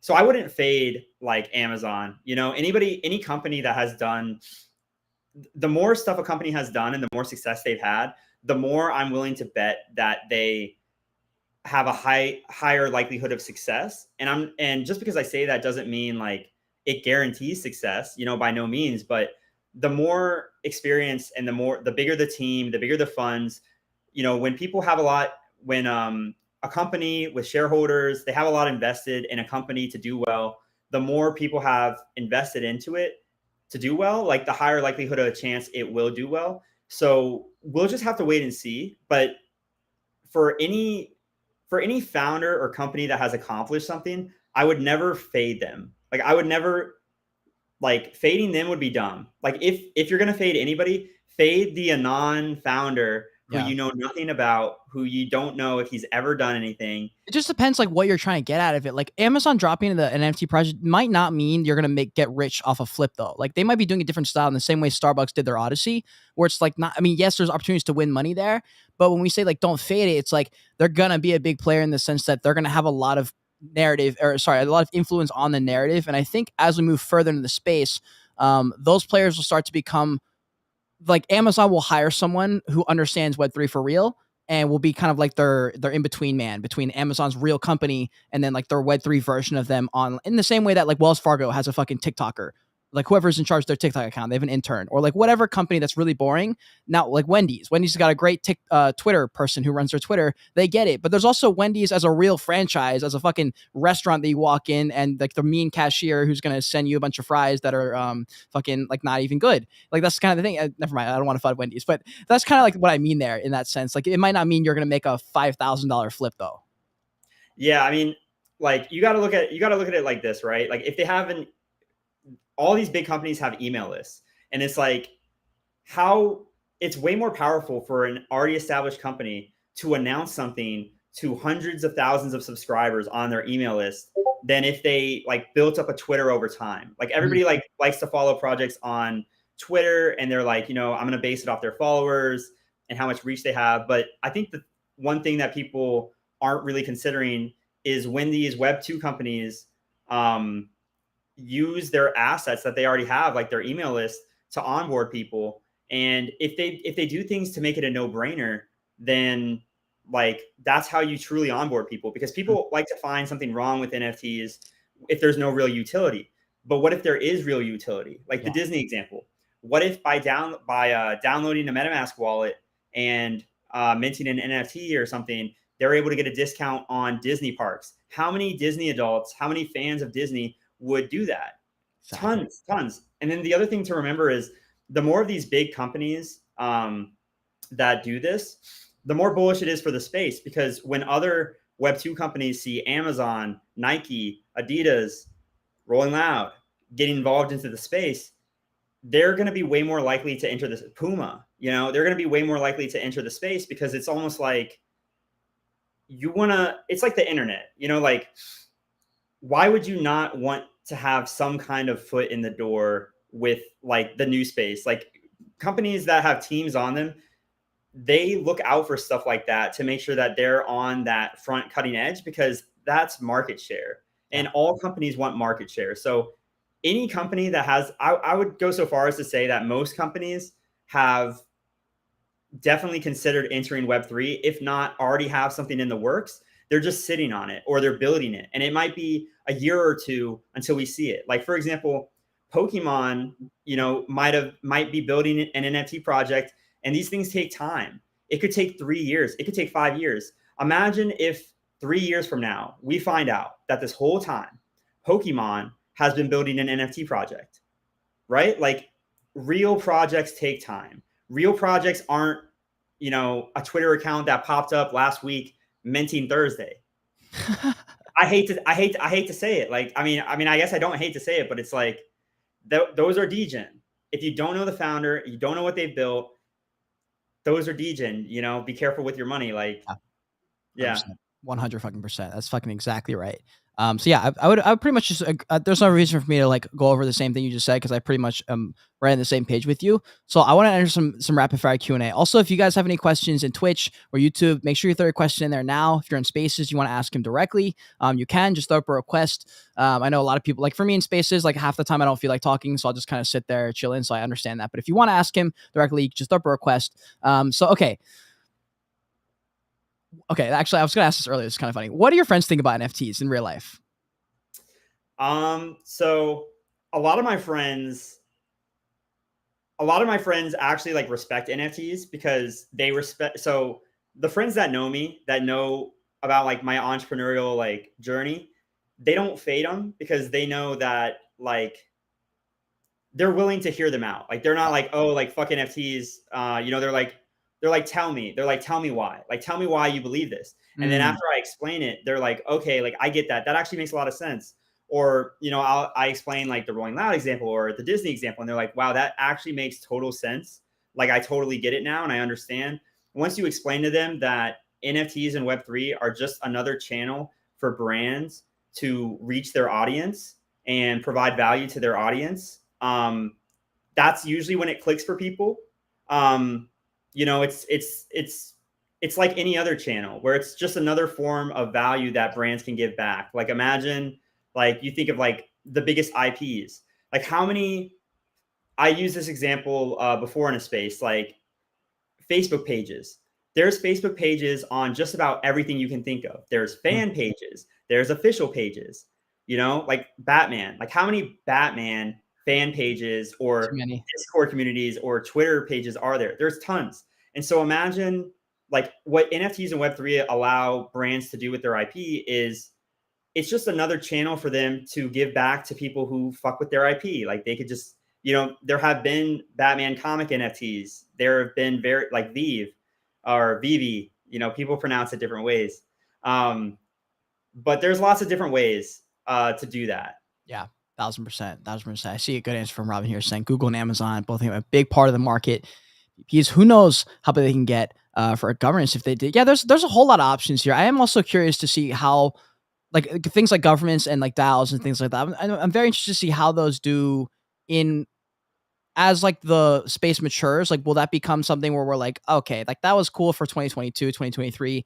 I'm just curious to see how they implement these things, especially in a business that's thriving with or without Web3. I'm very curious to see how that goes.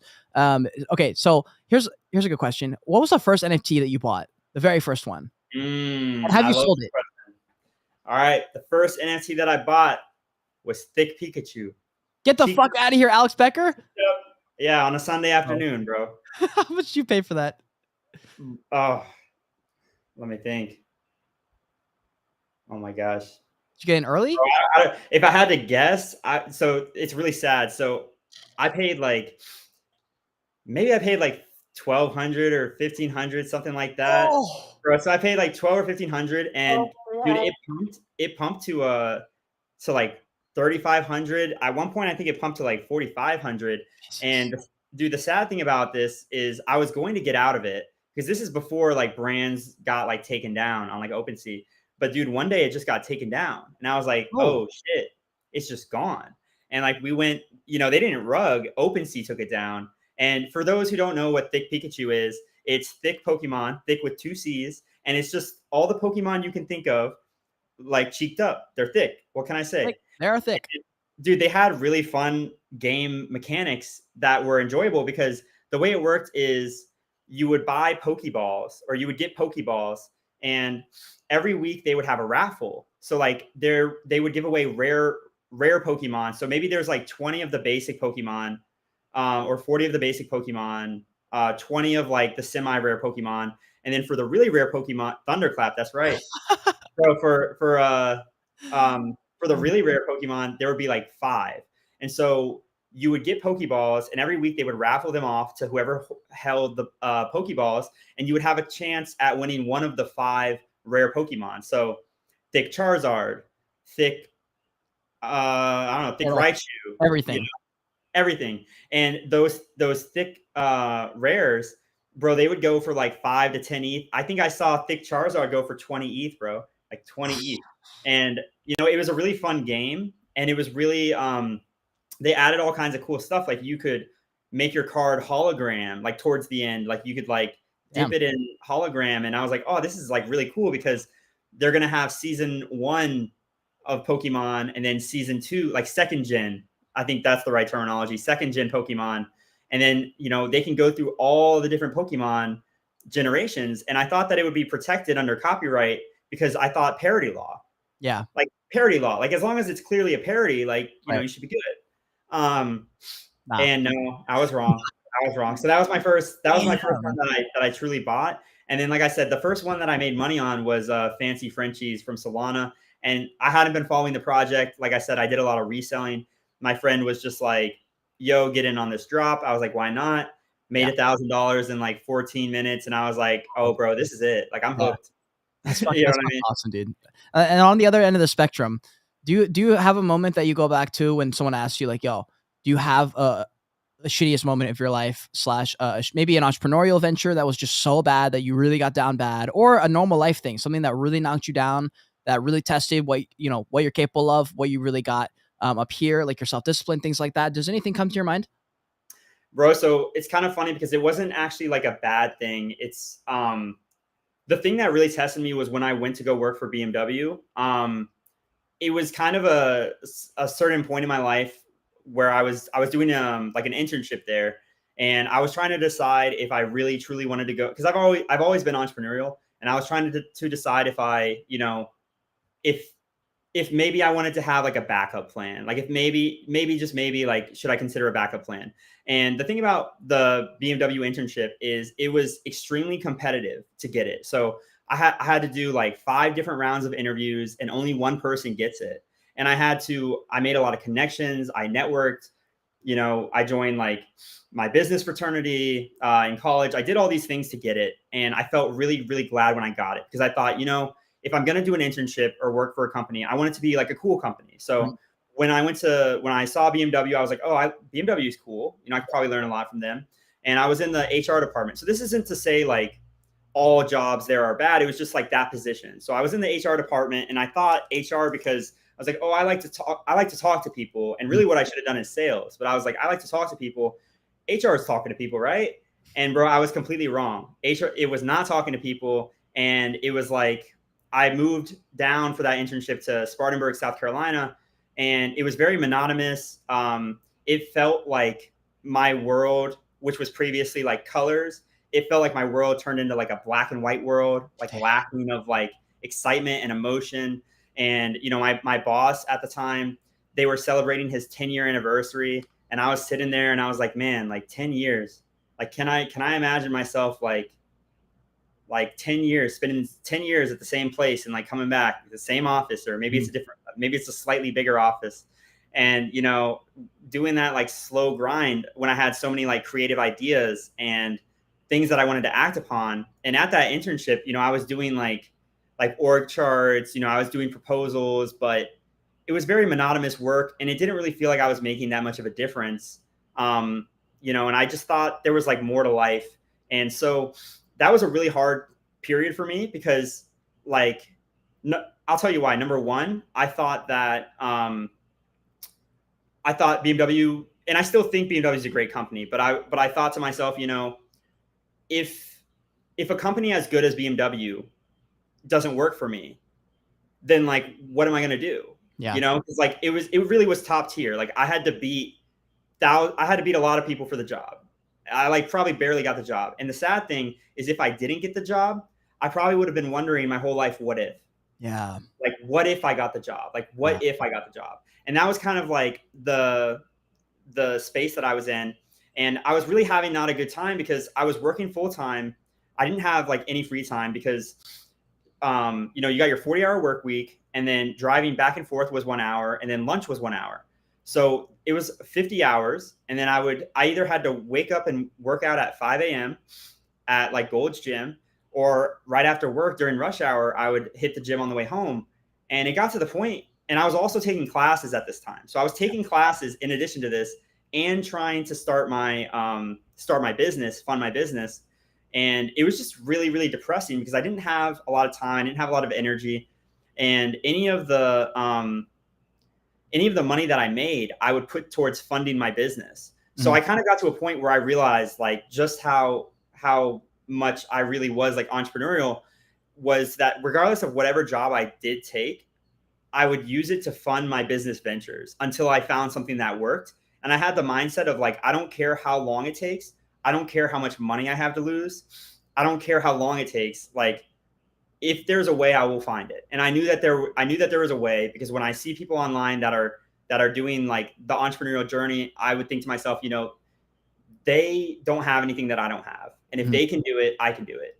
And coming back that internship back to college, I switched over to entrepreneurship because the college I went to, NC State, they actually have one of the top 10 entrepreneurial programs in the entire country.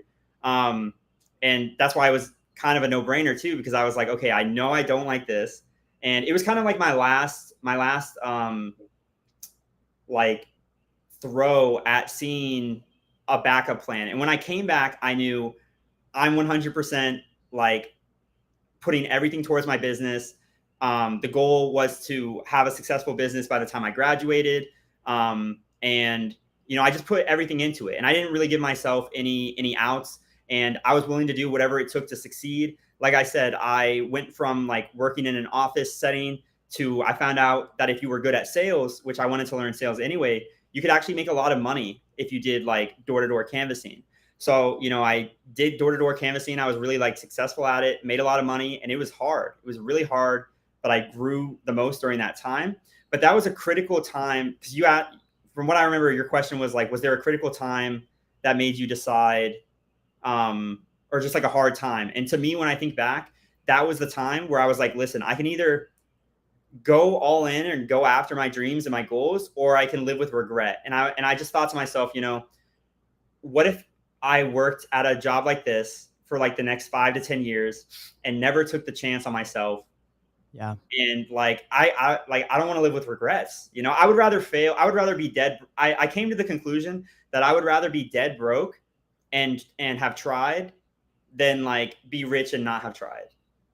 Because there's a lot of people that have money who like aren't happy. There's a lot of people who make a lot of money, but they hate their jobs. And it's like, bro, like, you know, you really do only get like one life. You only got one shot. And it's like the thing that I think is, when you get to your old age, you're thinking about the stuff you didn't do, the stuff that you wish you did. And I think as long as you focus on that, and focus on trying to have like as least regrets as possible, that's how you live like a fulfilling life. And yeah, I would say that was like a critical moment for me. Dude, that's fucking awesome. I love consuming that just now, what you just said. I think there's a ton of things to learn from that and to take from it. And that's pretty much the entrepreneur's journey. You're going to take a bunch of L's, but if you're on the entrepreneur journey, you need to understand that is the journey. The journey of entrepreneurship is a very different journey than the 9-to-5 grind. Respect to the 9-to-5ers. It's a very different lifestyle. It doesn't involve the same styles of risk that the entrepreneur world goes. So if you're going to take that route, just understand that everyone on this route with you, everyone who came before you, and everyone's going to come after you, will face these styles of consequences, these styles of roadblocks that you're going to have to get through. You're going to get fucking swatted down. And that is the game. That is literally the game. So guys, this is a great episode. Make sure you smash the like button for me. Subscribe to the channel. Follow GMONEY everywhere, but mainly on Twitter. I'm hoping he's to make content soon. So that'd be really, really cool. before we got out of here, also, if you're on Twitch, shout out everyone from Bet Fury. Shout out everyone who won some money. I saw some people were winning money today. That's fucking awesome. Dude, did you want to shout anyone out before we got out of here?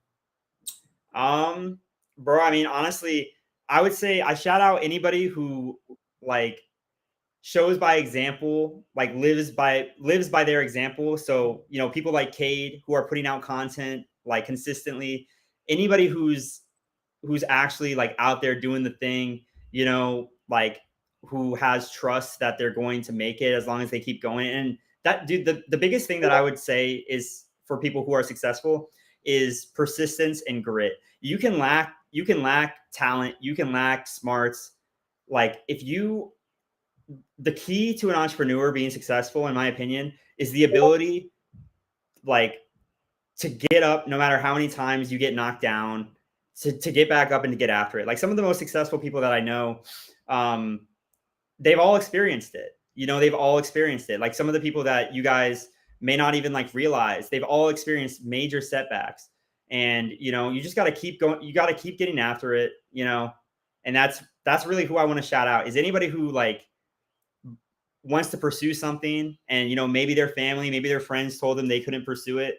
Bro, just go after that shit. Just go get it. Just go get it. You know, Just like fucking go get it. really just go get it. You know, Let's fucking go. Let's fucking go. That's a fucking mic drop for y'all. Thank you so much for being here, guys. Again, likes, retweets, shares, whatever you guys can do to help out to push the fucking conversation. I appreciate y'all. If you enjoyed the conversation today, I appreciate everyone in spaces, everyone on Twitch, on YouTube, guys. Until next time. Also, before I forget, for next week on the 28th at 12 p.m. PST normal time, we have Bryson on, the #1 Web3 streamer in the fucking world. Bryson, you guys know him. He's one of the only relevant like gamer streamers that I know of in Web3. He's gonna be coming on Tuesday. Next Thursday, we have Izu, the manager at Izu. His name is Kyle.